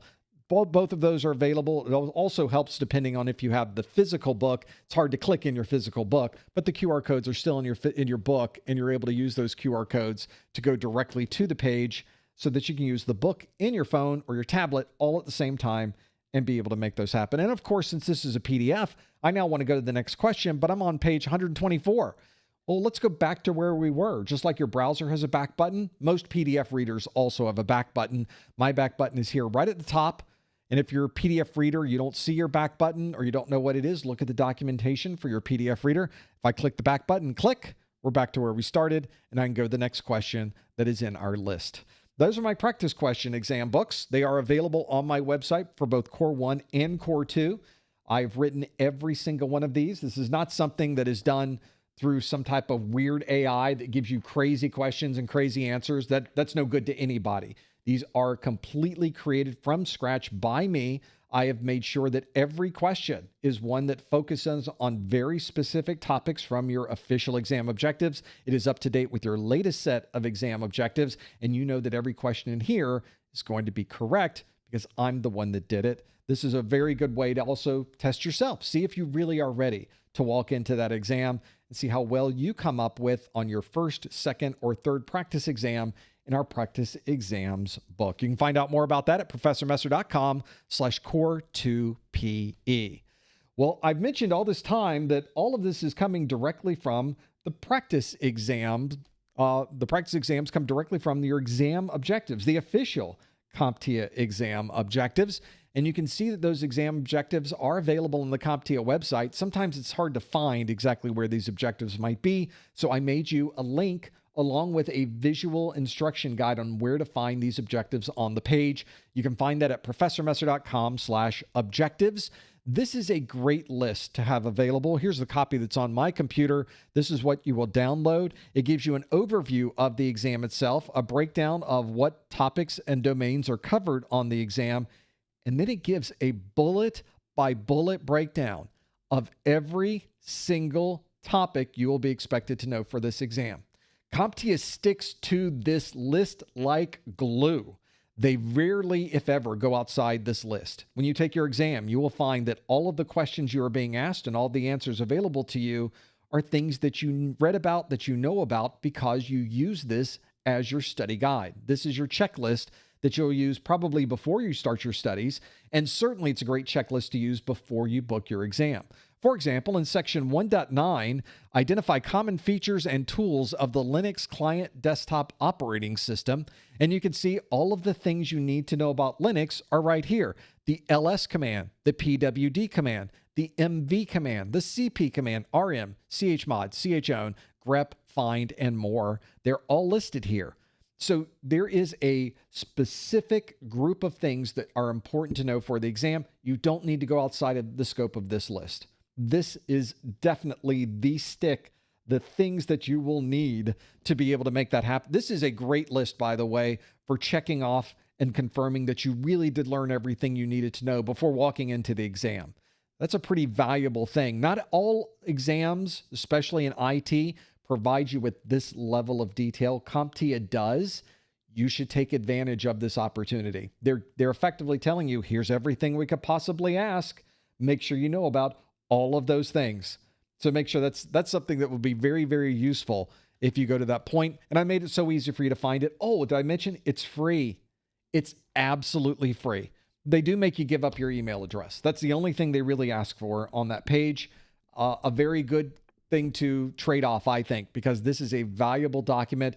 If you're taking your A+, make sure you get the 220.1201 and the 220.1202 objectives. That will cover you for both of those exams.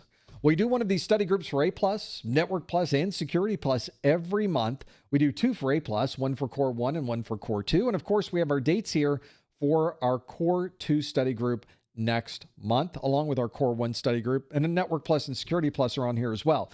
If you were with us earlier in the week, we did one of these study groups for Core 1 earlier in the week.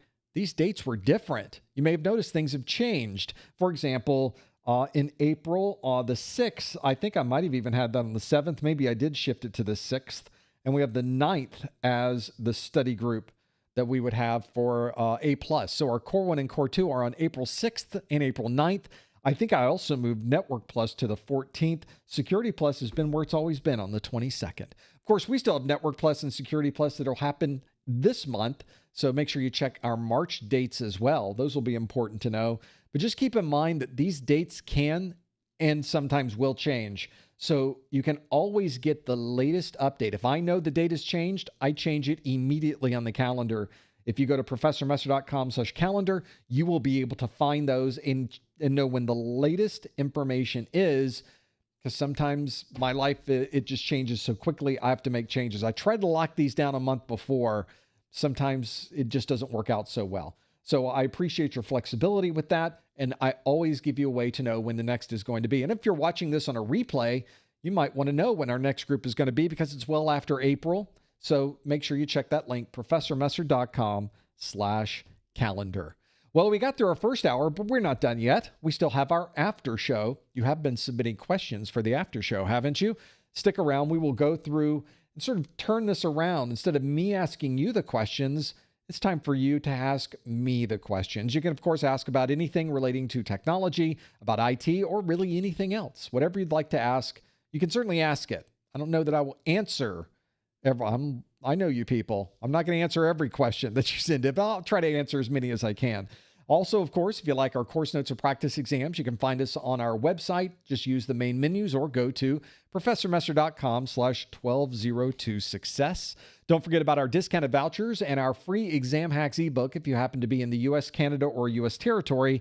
And you can go to professormesser.com/vouchers. And then we, of course, if you're on social media, so are we. When we're done here with this live stream, you might want to hang out with us over on Discord at professormesser.com/discord, or you might want to sift through all of our training materials that are available and freely accessible at professormesser.com/YouTube. And of course, don't forget about our daily pop quiz questions on Facebook, on LinkedIn, and at professormesser.com/Instagram. Well, this brings us to the end of another study group, at least for the first section. Stick around. Immediately after this, we will be taking your questions in the after show in just a couple of seconds. Stay exactly where you are. Thank you for joining us. We will see you next time on the Core 2 A+ study group. Okay, now it's time for me to take a sip real quick so the throat will be able to continue operating. That's a little bit nicer. Let's bring this down here. Let's get rid of that. Hey, there we are. Look at that. It's all working exactly as I planned, exactly as I'd hoped. So now it's the time for what we like to call our after show. It's really just a more casual way for us to sit around and talk about technology, answer questions that you might have. And it's something that maybe gives us a chance to kind of discuss what's going on in the world of technology and some of the crazy things that we happen to have seen out there. If you would like to submit a question to this, I would like to provide you with a way to do that. And the way that you would be to go to professormesser.com/QA to be able to make that happen. I guess I should put myself on the screen too. Here's the link. When you go there, we'll tell you you can submit questions for the second hour of the study group at any time. I will be moderating these behind the scenes, so you may not see it show up immediately on the screen, but if it's a good question, it will certainly be there. That would be a good one to go through. So I'm going to effectively, in real time, go through the questions that you submit, see what you happen to have here, and see if we can find some interesting topics that we might want to think about, to mull over, and to see what's there. So let's start at the top of our list. A lot of great questions have come in already, I can see. And we can talk through a lot of these. A lot of good stuff is coming in. Let's start with one from Jaden, who asks, hey, Professor, my 1202 test is Sunday, and I'm really nervous. Any advice on getting ready? First, thank you for asking a question about preparation for your exam that is longer than an hour before your exam. This is usually what I get. Hey, I'm taking my test in an hour. What can I do?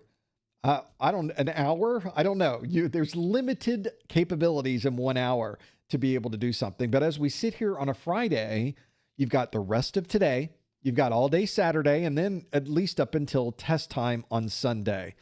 And I think one of the best things you can do is to refer back to those objectives. One of the things I mentioned earlier is those objectives tell you a huge amount of information. It's almost cheating, it seems. Almost. It's not cheating, but it sure seems like that sometimes because there is so much information in the exam objectives. Let me show you what I would do if I were you. 1202 exam, I'm going to bring up my objective list again. There it is. So in these objectives, I showed you that it gives you a bullet by bullet breakdown of things you need to know. So here's what I would do. One of the things I think would help a lot is if you go through each one of these bullets and you can explain to yourself or to someone else. Some people call this the rubber duck exercise. You put a little rubber ducky there and you talk to your rubber ducky.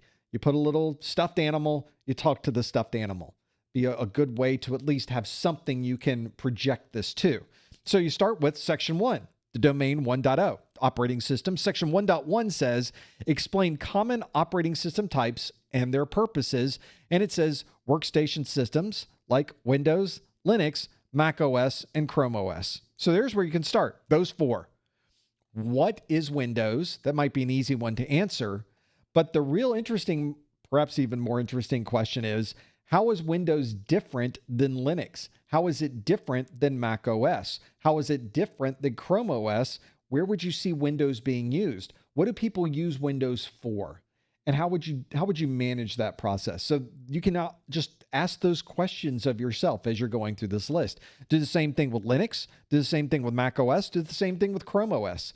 In fact, there might be one big thing that you commonly associate each one of these operating systems with, maybe 1 or 2 different things that really make it a unique value add for that particular OS. It would be good to know that for your exam.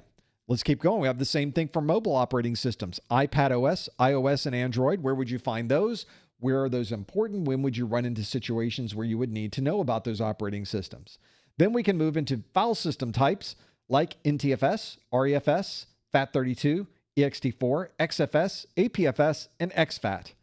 Ooh, how many is that? 1, 2, 3, 4, 5, 6, 7 different file system types. Those are all file systems you will probably run into at some point or another. Certainly, if you're running Windows, you're running NTFS. If you're running Windows Server, you might see somebody running REFS. FAT32, you run into a legacy system. So you need to understand when you would see these being used, what operating systems commonly are associated with what file system types, and so that you have a better understanding of what's important about that file system. And then lastly, we'll go to these last bullets in section 1.1, vendor lifecycle limitations. What is end of life or EOL, especially as it relates to operating systems? And what are the update limitations when you hit the end of life or have a life cycle of these operating systems? Those are important things to know too. If you're still running Windows 7, how do you get it to run Windows 11? Or whatever the next big Windows will be down the line. How do you get from one operating system version to another? There's got to be some update process, or there might be update limitations. What are those things? There's a lot written into each one of these bullets, isn't there? And then lastly, compatibility concerns between operating systems. Can Windows talk to Linux? Can Linux talk to Mac OS? At what point can we not integrate these things together? And at what point do they integrate? Those are useful things to know too. If you can answer those questions and go bullet by bullet, and maybe you use your PDF reader to do this. So let's say that we really do know those file systems. We put them in green, and let's say we're pretty good at Mac OS, so we're going to mark that one in green too. But maybe you use Windows a lot, but not a ton. So you might want to go back over Windows with yellow. Anything yellow, you might want to spend a little bit more time in reading. But let's say you've never touched Linux in your life. and you really don't remember that part about Linux that you were working through. So let me go back to that page. So let's mark Linux in red, because we just don't know anything about that particular topic. We can't recall anything about that topic. We don't know what that topic happens to be. And now you need to go through this entire document. Domain 1, 2 more pages of domain 1. Domain 2, 2 more pages of domain 2. Domain 3, thankfully short. Domain 4, also relatively short. Only 3 pages of that, and then we're done. So for the 4 domains on the 1202, I want you to go through every single one of those bullets and give it a value. Red, yellow, green, maybe a number between 1 and 10, whatever works best for you. And at the end of that, you will have a lot of red dots that you know that's where you need to start your studies, because you just don't remember anything about that topic. It is the least knowledgeable topic that you know. So there you go. Now you know where to study until Sunday. You know exactly which topics are really going to be the most important for you to continue learning. The green ones you got pretty good. The yellow ones you got okay, which means you might not want to start with those, but the red ones you just don't know anything. That's the one they're going to ask you about, right? That's how this works. I brought an umbrella. That means it's not going to rain. I marked it in red. That means it absolutely is going to show up on your exam. It's just the nature of randomness. It knows your weak points and they attack your weak points. I think, do they scan you when you walk in the room? Is there some type of brain interactivity? I don't know. They seem to know where my weak points are every time I walk into an exam. So now you can address that. Now you can address, you can honestly say, I don't know this topic, and I need to learn about it as quickly as possible. Ideally, you would do this about a week prior to your exam, maybe a couple weeks out. But as you get closer to the exam date, this is really good intel. It can help you understand where your shortcomings might be. It can help you understand what things you might want to spend time on to give you the best possible chance of doing that. Yeah, the computers are like dogs. They can smell fear, Wild Radio says. You're probably quite right, and 73's to you as well. We've got more questions that have come in. Let's keep going through this list. Plenty more to go through. I like this one because it's just something I hear a lot, and it would be good to talk to. This is from Miles. It says, I've read in a lot of forums, and so many people say Core 2 is easier because it's more real-world questions and the real-world topics. Do you have any opinions on that? Oh, I have opinions, of course. I, of course, have built out these Core 1 and Core 2 training courses for a little bit of time now. The first courses we worked on were the 600 series courses. 3 years later, we did the 700 series course. 3 years later, we did the 800. 3 years later, we did the 900. 3 years later, we did the 1000 series. 3 years later, we did the 1100 series. And 3 years later, we're finally at our modern times, we're doing the 1200 series. So I do the count there. That's over 20 years of working on A+ topics and really getting an understanding of what I consider to be the difficulty levels of these particular exams. I would say, and this is probably subjective in many ways, but from my perspective, I think the difficulty level of both exams is pretty similar. The challenge, of course, is that many of us come into working with these certifications, especially the Core 1 exam and the Core 2, we already have some knowledge of computers. Very rarely does somebody walk in the door and they do not have any knowledge of PCs at all. They've never worked on a computer in their life. They've never touched a computer. This is all brand new to them. That would be very unusual. I don't tend to run into that. What I tend to run into are people that are very familiar with working at the Windows operating system. They've been using it for years. They're gamers that have loaded up their own version of Windows. They've modified the operating system. Maybe they run Linux.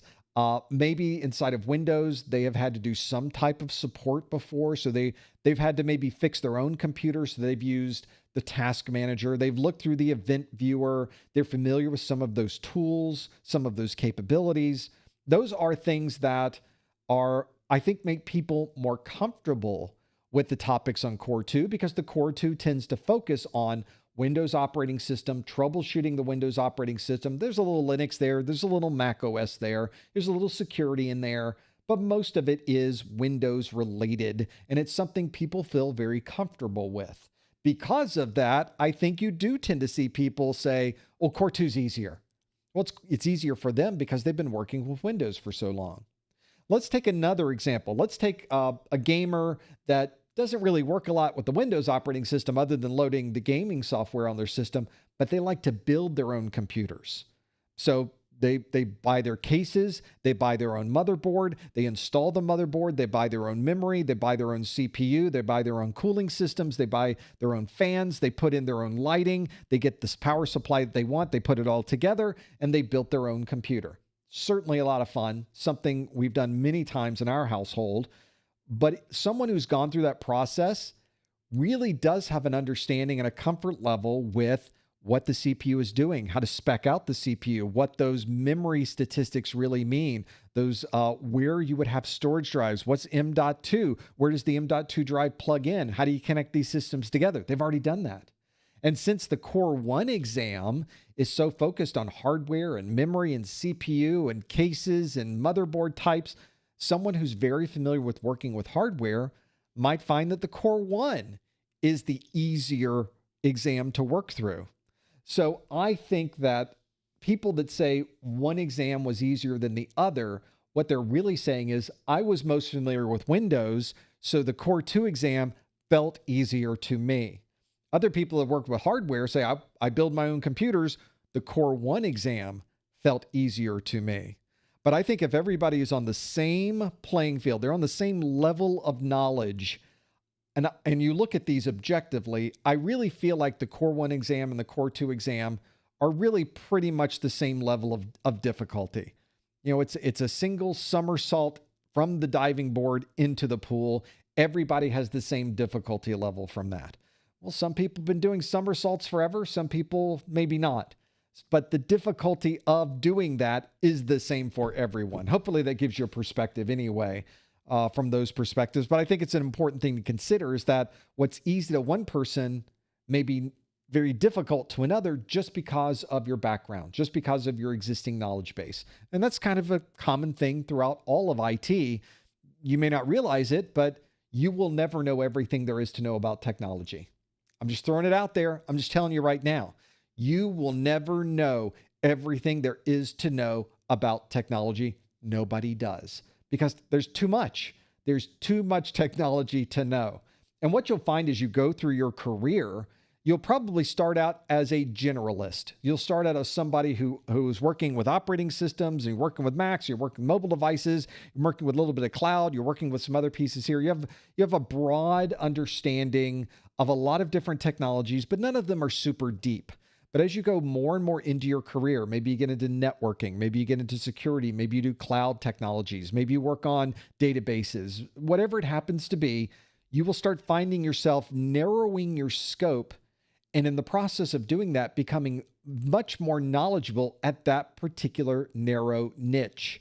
This is an important step, I think, for most technologists, because as you become more knowledgeable and more of an expert in a particular topic, you become more valuable. You become more capable of moving from job to job. You have more options available to you in those positions because there's not a lot of people in the world with your set of skills, your specific knowledge base.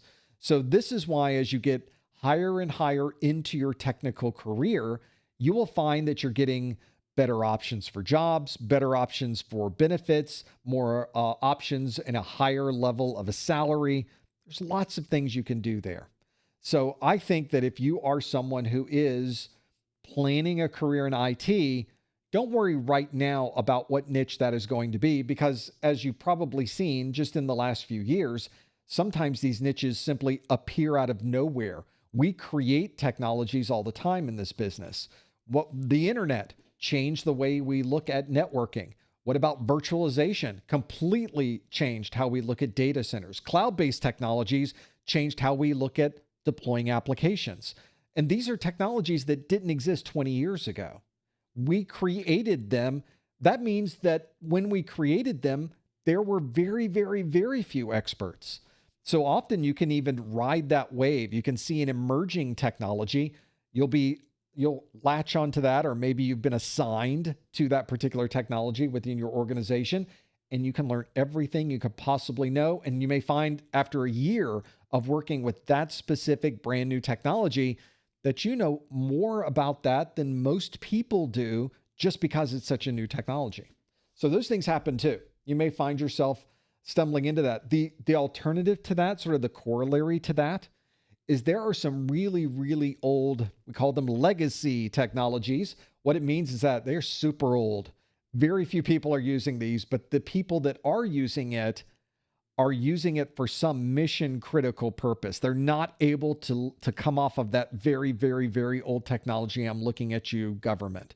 That tends to be where we see a lot of this being used. So there are people still using really old operating systems out there. They're using really old applications, but they can't move off of those applications yet because they've created some customized application. It runs on this older system. And maybe this is an opportunity for you to support older systems because you can ask a little bit more money because fewer people know about the older technologies. That obviously has a very limited ramp, has a very limited time frame where that job actually works, because eventually they will migrate away from that old operating system. They will migrate off of that older application. And then you got to find out what the next thing is that you have to do. That's why I think your better position would be to work on the newer technologies. I think that's one that can help you a lot when you get into those. Let's go to some other questions that you might have. We got a lot there to work through. There's so much that you have put in here. Thank you for all these questions, by the way. Here, this is one. I spoke about this when we were talking about this earlier, and Braden's calling me out and saying, look, buddy, I don't think this is really what he meant by this. He says, what kind of work environment have you seen a user base boot their machines solely from a Pixie server with no storage drive installed? These days, that's a rarity. But as we go back in time through the evolution of PC technologies, the cost of components was not the same as it was today. Although we're starting to see a little bit of that. We'll talk to that. But for example, when hard drives were first introduced, yes, there was a time with PC technologies where there were no hard drives. Then we introduced hard drives. They were very big. They didn't have much storage in them. They were relatively slow, but they stored a lot of data on them. And we started installing them into systems. But when your hard drive costs $5,000, you can't afford to put them on everybody's computer. So it made a lot more sense from a cost perspective to have the hard drive in the server or multiple hard drives in a server, and your users would have no storage drive. You would turn on the computer, it would Pixie boot from the Pixie server. So you, instead of spending on your 10 computers, spending $5,000 on 10 computers, you spent $5,000 on one computer. You can see where the cost benefit is in that scenario. And so in that particular case, you can very easily see how a Pixie server is a very cost-effective way of getting a system up and running. And then once it's running the operating system, it's mapping out to network drives anyway. In fact, that's still true today. We, in a very large corporate environment, we don't allow, or we highly, highly recommend people do not store files on your local computer. Store your files on a centralized server so that we can simply back up that server and all of your data is protected. We might not want to do individual backups of every single user's workstation every single night. That just may not be a practical way to store and back up our data. So people will very often store the data on a server. Well, if you're already storing it on a network drive, you don't really need a local drive, do you? So that's the idea behind it. There was a cost-effective way to do it. Now, obviously, the prices of storage drives dropped dramatically through the years. Now we moved to SSD. SSD was very expensive when it was first released. Now SSD has come right down, and now SSD has gone back up. This is the problem, of course, is that sometimes these the price of these technologies can move very quickly. So maybe Pixie drives will become more of an option as the increase in memory costs continue. Hopefully these numbers are going to come down very quickly, but you just never know. So it's all about cost. It's all about time. It's all about support. There's a combination of things to consider when you're working through these technologies.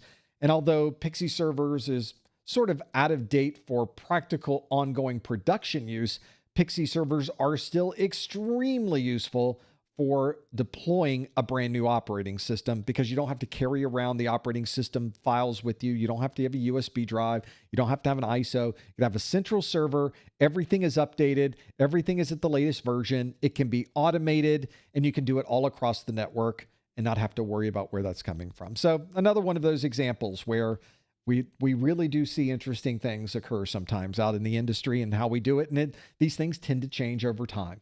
The type of networks we run today are very different than the networks we ran in the past. And I'm sure they'll be very different than the networks we run in the future.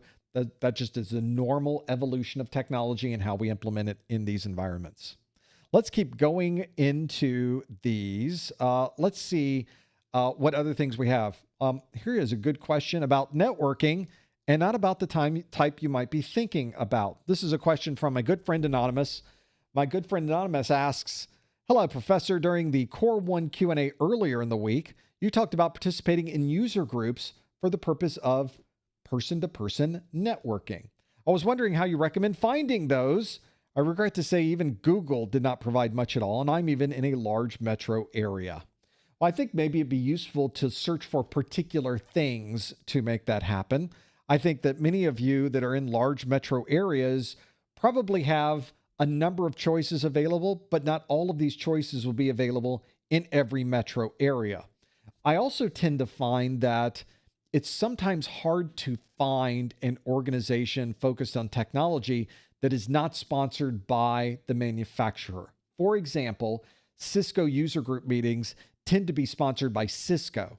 So if Cisco doesn't have a large user base or has not done a lot of user groups in your area, that may not be an option to you. But maybe Microsoft does. But again, those are sponsored by Microsoft. Obviously, one of the best ways to search for these would be to simply go to Google and search for Microsoft user group and the location. Maybe I can do one. We could see Microsoft user group, and you can pick a city, for example. So I typed in Microsoft user group Atlanta, because that's a very big municipality that's near me, or at least in the Southeast United States. They have a Microsoft 365 user group. There's an Atlanta Microsoft Business Intelligent user group. There's a Teams user group. There's a, oh my gosh, we run Microsoft user group. No, I just made that one up. There's an Azure Data user group. So just in Atlanta, SharePoint user group, there's like 4 or 5 different user groups just for Microsoft technologies.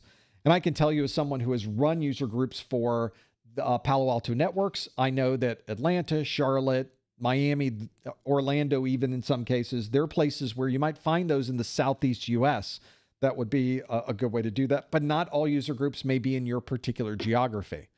Another thing you might want to look at are third-party user groups that are not sponsored by the manufacturer. Usually these are more generic user groups, but you might find those as they relate to different applications. For example, there might be a Salesforce user group. There might be a WordPress user group. There might be a particular application you're running may have a user group associated with it. So you sometimes have to really work on finding that, sifting it out of the search engines.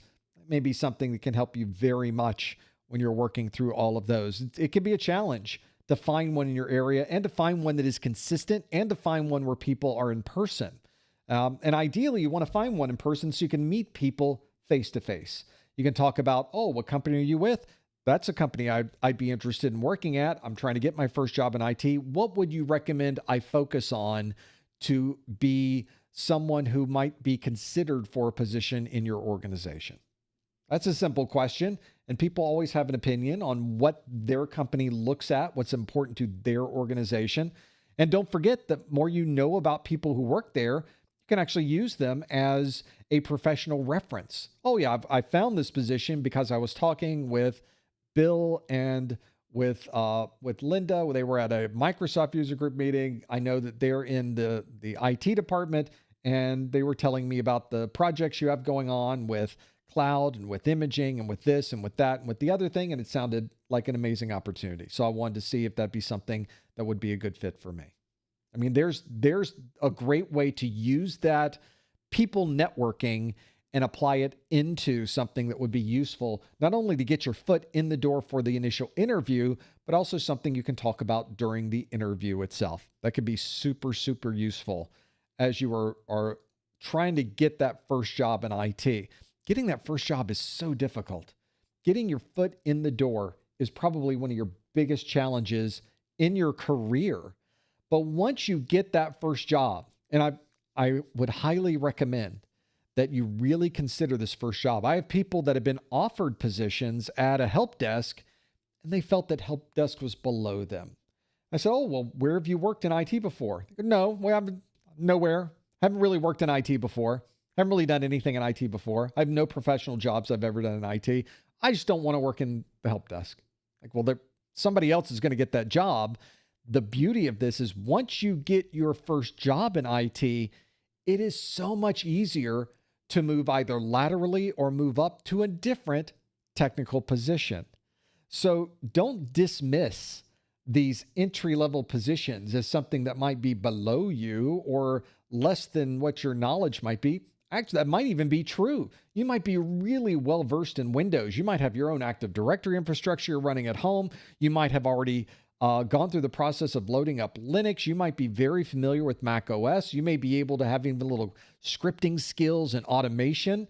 And the job you're applying for doesn't even use a fraction of your knowledge. Turns out it's pretty normal. That's a pretty common way, not even in IT, but in a lot of places, a lot of different types of jobs. So don't worry about that part of it. You will need to use those skills later. In fact, very quickly in IT, you'll find that you don't know as much as you think you know. I think that's probably a watchword. I certainly don't know as much as what I think I know, but I tend to know where my limitations are because then I can pull in other experts when they know more than I do about different topics. This is one of the things that I think we worry about when we're trying to get these jobs in IT. We worry that people are going to look at us and see that we don't know something. When, as it turns out, all of us don't know something relating to technology. It's very, very common. You just have to recognize where your limitations are and be able to reach out to others to be able to help you shore up where those limitations are. As it turns out, there will also be places where you will be the person who knows the most about that topic. So you have to give and take with that. You have to work with those things and surround yourself with very smart people working in your area who have different knowledge about different topics that can help really bring all of this together. So all of you working together know everything, and then everybody has their little segment of things they really know. Those silos of knowledge become extremely important. As I mentioned, as you go through your career, those silos get even more detailed and precise as you go through the years. It's going to be a challenge regardless of how you focus on those. Let's keep going through your questions. So we've got, here's a good question. I love these because these don't have a wrong answer. It's from Amber, who says, when building a home workstation, what type of computer should I buy? 2 screens? Not 2 screens? 3 screens? 1 screen? How much storage? This is probably something that this is really the beauty of building your own computer, is that you get to customize it. To some degree, you can even buy them from third-party places with these customization options as well. Just depends on if you'd like to build it yourself, which I think is a lot of fun. You can easily break something, but that's also a learning process when things don't work properly when you put together these workstations.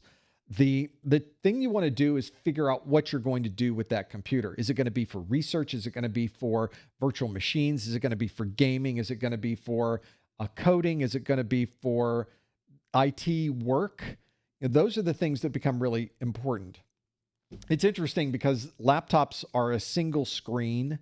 And if I had to, I could work on a single screen. I think I could make that happen. But for those of you that are kind of familiar with what we do here, I have more than one screen. I always have more than one screen up. Now, to be fair, all of the screens you are looking at here are not usually running during my day today.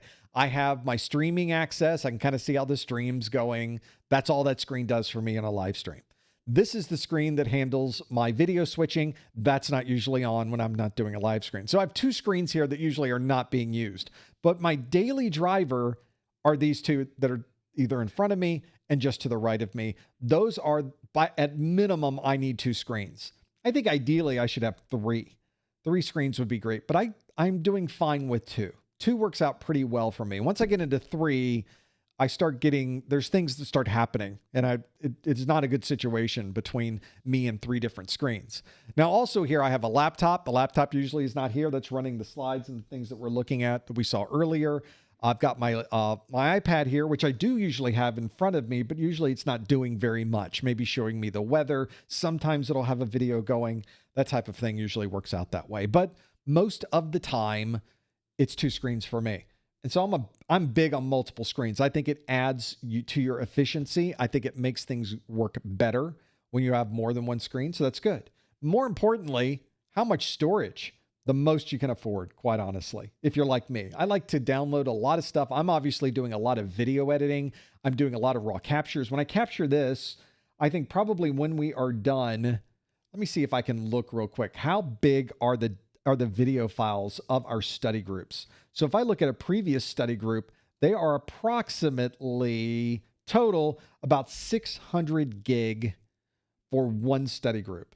And that's with some compression that occurred. Not a lot of compression, but that is not a raw capture. Raw would be enormous. This is the codec that I'm using is a very efficient codec, but it looks great. It's just not super compressed. And so it takes 600 gig just for one of these video outputs, and I'm capturing two video outputs at the same time. So when we're done with this live stream, I've got about 1.2 terabytes of storage just for this one video stream. That's a lot of storage. So on my computers, I think on my machine that's in front of me, I have 8 terabytes. I'm running 8 terabytes on actually I'm running 16 terabytes on the video storage that I have here. And my NAS that you don't see, which is behind this desk, is around 32 terabytes, somewhere in there. So not an enormous amount. Certainly you could build things bigger these days. That's kind of how those things work. It's a nice setup. It's one that we've sort of evolved over time. When you're not on a live stream, all they really have here is the mixer and the screens. My one computer, it's not as complex as it looks here. It just looks like a lot's going on. A lot of you on the chat are also talking about the keyboard. Let's see if we can kind of show the keyboard a little bit better without me being on the screen here. Here we go.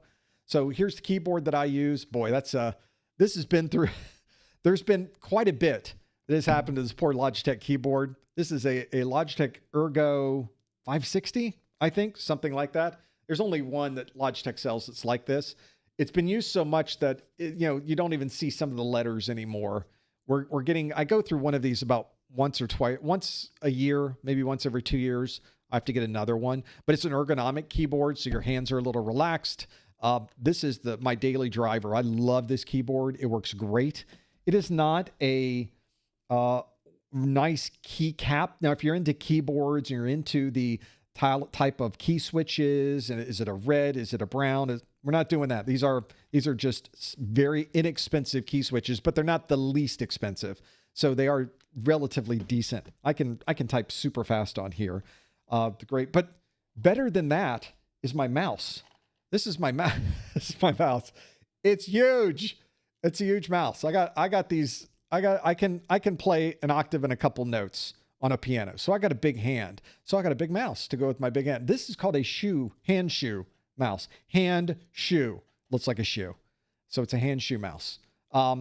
This is a great mouse, by the way. This is the wired version. I keep talking about buying the wireless version, but I'm just so sold on the wired version.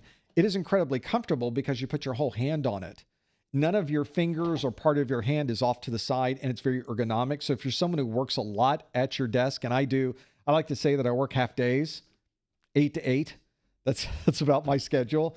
When we work with that, it's kind of nice to have something that keeps your hands relaxed and working with it. So ergonomics, I think, is an important part of what we do in this industry. We don't do enough with ergonomics. My chair could probably be better. I do have other things. I have tried vertical. I think I've tried every ergonomic mouse known to man. I should bring them up and put them in a line. I've got vertical ones. I got trackballs. I've got single track pads.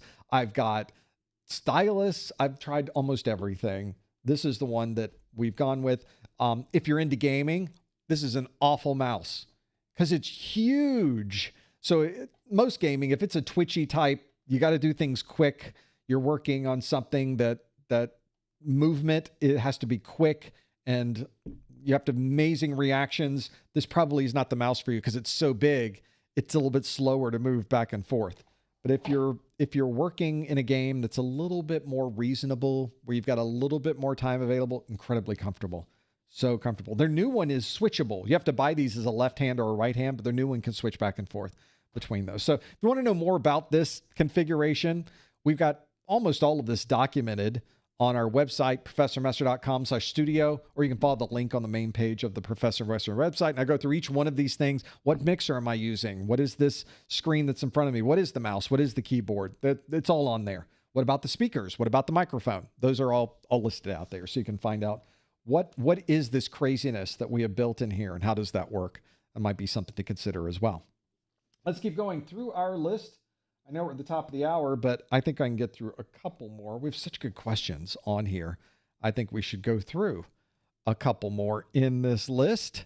I need to bring up and put myself on the screen in a different place. There we go. More questions that you have in here. We got a lot there. I think that one of the things that people like to do with this particular series of courses is get some hands-on. And I think that can be really useful. We got a couple of questions about this. One was recycling or using older computers. And another question that came in from Anonymous was a question about home labs. What would you recommend as a first-time project for your home lab?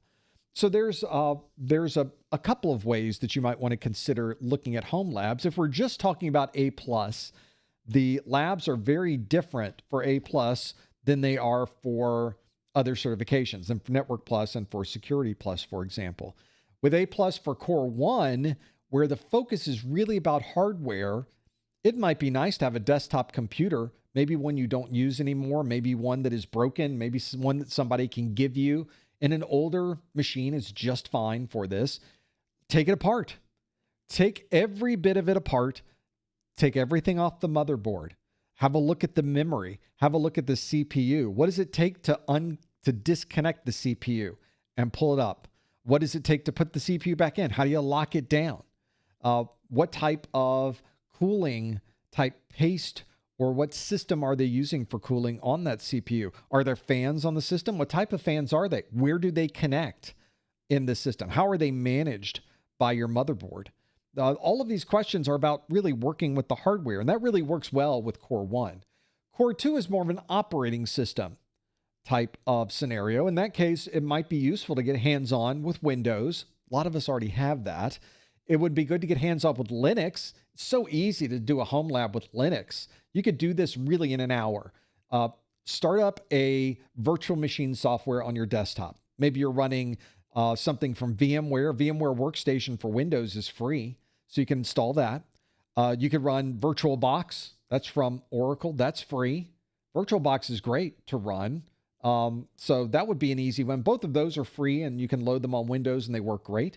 If you're on Mac OS, VirtualBox is free. You might want to try a commercial product as well. I use Parallels on my computer, and it is amazing in its integration. You always run into advantages and disadvantages between these different hypervisors. That's not something you need to worry about right now. You just need to get Linux running. So install one of those hypervisor software. Install VMware Workstation, install VirtualBox, whatever fits for your operating system. And then you need to download a version of Linux. And really, any Linux distribution would be fine.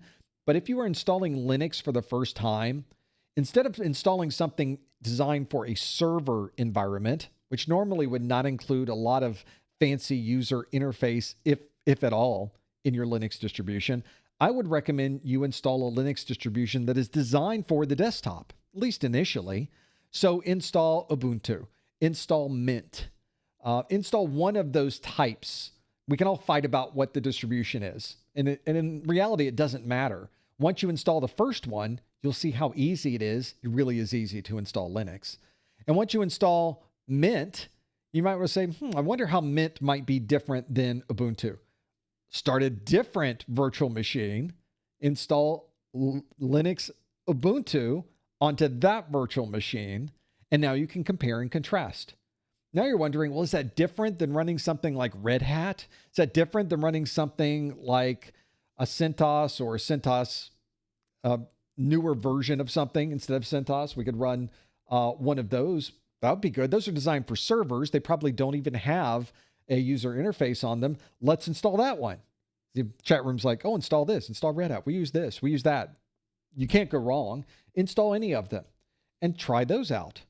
So you will start to see and experiment with what are the similarities between all of these distributions, what are the differences between all of these distributions, and maybe then we start moving up and trying specialized implementations. There are some Linux distributions that are designed to look like Windows. There are some Linux distributions that are designed to be specifically for IT security purposes. There are some Linux distributions that are focused on running certain applications. So that is something you can do really as a relatively simple way to get into the world of both virtualization, which is an important skill to know, and learn more about Linux, which is certainly an important skill to know. There will not be a time in your career where you're not touching Linux at some level. Linux is everywhere, and you will run into it, use it, access it, configure it, need it. You'll want to install applications on it wherever you happen to go.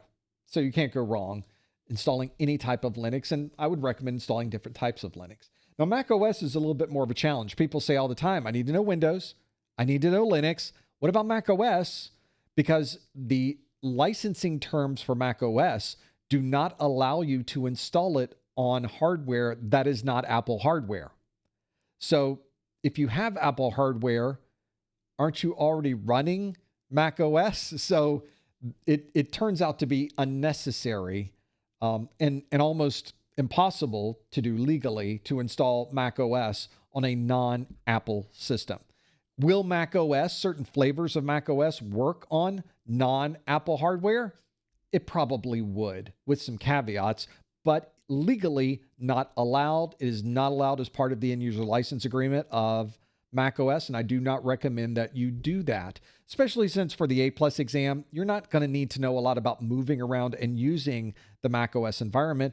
And even if you really wanted to know that, I guess you could go outside the box quite a little bit. There are a number of different cloud-based Mac OS providers where you can buy time on Mac OS, starting with Amazon Web Services, and there's some other specialized services out there as well. So for a relatively small cost, you can run Mac OS for a day and you'd know everything you needed to know for the exam. So there's some options, a lot of things you can do out there. Some people they want the hardware itself. So you may be able to find a relatively inexpensive Mac OS, an older Mac OS system that's out on eBay or some other source. Those are good to do as well. I think it's pretty awesome to have the option. And I like having the operating system in front of me. I like typing it into the screen myself. I like moving the mouse around myself because I think there's just something about you doing it physically and you working on those commands at your own keyboard that will lock it into your brain in ways that simply watching a video won't do or simply reading a book won't do. And that's why we tell you, you should do all of these things. You should watch the videos. You should read a book. You should take some labs. You should do some practice exams. Those are incredibly important because they teach you in different ways. They use different parts of your brain, and I think they lock in that data a little bit better. There were some questions we got earlier in this list that said, this is so much information. It is. It's hundreds and hundreds and hundreds and hundreds of topics that you saw as those bullets in the exam objectives. And people tell me all the time, how do I remember all of this? Well, certainly watching a video helps, and certainly reading a book helps. But when you start getting into practice labs, that really takes it to another level. And when you start applying that in and finding out if you really learned it by taking the practice exams, it's another way of learning. So not just one of those works the best way. I think you need all four of them. Maybe you could get away with taking away one or two. Some people tell me, I just watched your videos and I went and took the exam and I passed it. But more often than not, those people already had some understanding of operating systems or some understanding of hardware. They didn't need additional hands-on. They didn't need additional Q&A. They got it. But someone like me, I like the hands-on. I like the Q&A. It takes the topics and really solidifies them into my brain. It fires off some type of synapse that locks it in for me so that I can easily reference that when I'm sitting in front of the exam. Going into an exam room is chaotic enough. There's too much anxiety when you walk into the exam rooms. There's money on the line. You're trying to get the certification. You might have a certain date that you have to get the certification by. There's a lot of pressure. You have to learn to live with that pressure. Breathe in, breathe out. Relax a little bit. But those are places where you may want to think about not only how you're remembering it, but how you work through the exam process itself. That might be a topic for another time, but certainly anxiety. I hate taking exams. I don't do well walking to those exam rooms. The first 5 minutes are me trying to read the questions and not understanding English. And that is my first language. That is my home language. So me not understanding English all of a sudden is because the anxiety levels are high and you can't read it. You have to read it 3 times before even understanding what it's saying. There are ways that you can address that. There are ways that you could stop that before you start the exam. I talk a little bit about that in my practice exams or in my exam hacks ebook, because there are things you should think about doing that kind of go outside the scope of knowledge. They go outside the scope of memorization. They're really about the process. Sometimes that extra layer is very important in taking your exams as well. Hopefully that's something you can consider, at least as you're going through the process of understanding where do you focus? How do you break this down? How do you narrow down? Like anything else, you break it up into tiny chunks. You eat it a little bit at a time, and eventually you've eaten the whole thing. And it's one of those cases, by the way, and this is something that I have found in my work within IT throughout the years, every job I've had, it always seems harder than it really is, because it's that fear of the unknown that makes these very simple things seem incredibly complex. And so I'll be assigned a project for a particular technology, and I'm thinking, how am I going to do this? This is like trying to understand high levels of calculus. I'll never be able to figure this out. This is incredibly difficult. All right, I'll go to the training class. You go to the training class, and after a week of being in training, you think, well, that was it? I thought this was going to be very, very difficult. I thought there was no way I was going to be able to climb this mountain. Turns out we did it in a week. It was much easier than I thought. In fact, every time this has happened to me, it has always been much easier than I thought. And if you keep that in mind, that it seems harder now, but as you get into it, as you learn it, as it becomes more common, simple, as it becomes your standard nature of knowing this, it just becomes part of your entity, and it's no longer that insurmountable thing that your brain made it into. Turns out it's very surmountable. You were able to get it down easily, and it wasn't as hard as you initially thought it was going to be. It just sort of is the way we work. It's sort of the way the human mind operates. So you kind of have to hack yourself, hack over your mind and the way things work. Some of us, we didn't do well in calculus. So it seems like something I'm not going to be able to get through. So it turns out IT, there's complexities involved. There's a lot of logic involved. There's a lot of troubleshooting and fixing, solving puzzles. There's a lot of that in IT. I think a lot of us that love to solve puzzles, we love to work on those troubleshooting tasks, me included. But those are things that over time, you start to get the feel of. And the amount of extreme anxiousness and this fear of the unknown gets a little bit less every time you're faced with this, because you were able to conquer it the first time and you were able to conquer it the second time. You realize the third time through, okay, I think we're going to be doing pretty well on this. We'll be able to get through this second piece of it. I think that's something we should think about too. So don't worry so much of what you don't know. Worry about learning it. And when you start really applying yourself and getting these topics down, breaking it up into small chunks, learning those pieces, suddenly now you've made it through the core 1. Suddenly you've made it through the core 2. And it turns out you really did learn something. Turns out it wasn't as difficult as you thought. Turned out it wasn't calculus. It was very, very simple addition and subtraction, which I think a lot of us can do. Maybe that's the same thing that you'll run into as well. Well, I think that's a good place to finish up today's study group. If you did like this video, we'd love it if you would give it a thumbs up. If you haven't subscribed to our channel, that's a great place to go. Hit that subscribe button so that you're able to know when we put out any of our training courses or live study group replays. That might be useful to you as well. This is also something that we do all the time. If you want to know when our next live event is going to be, make sure you check our calendar, professormesser.com/calendar. And of course, if I make any changes to the calendar, which I've done recently, you may want to refer back to that to see what has changed, if anything. You will absolutely know when the next event will be, and we'd love to have you attend the next one of these that we do. I want to thank everybody for joining us today. We hope you have a great weekend as we sit here on a Friday, and we hope that you are learning everything you need to know to be able to pass your Core 1, Core 2 exams and get A+ certified. Thank you so much for joining us. We will see you next time on the A+ study group. Thanks, everybody.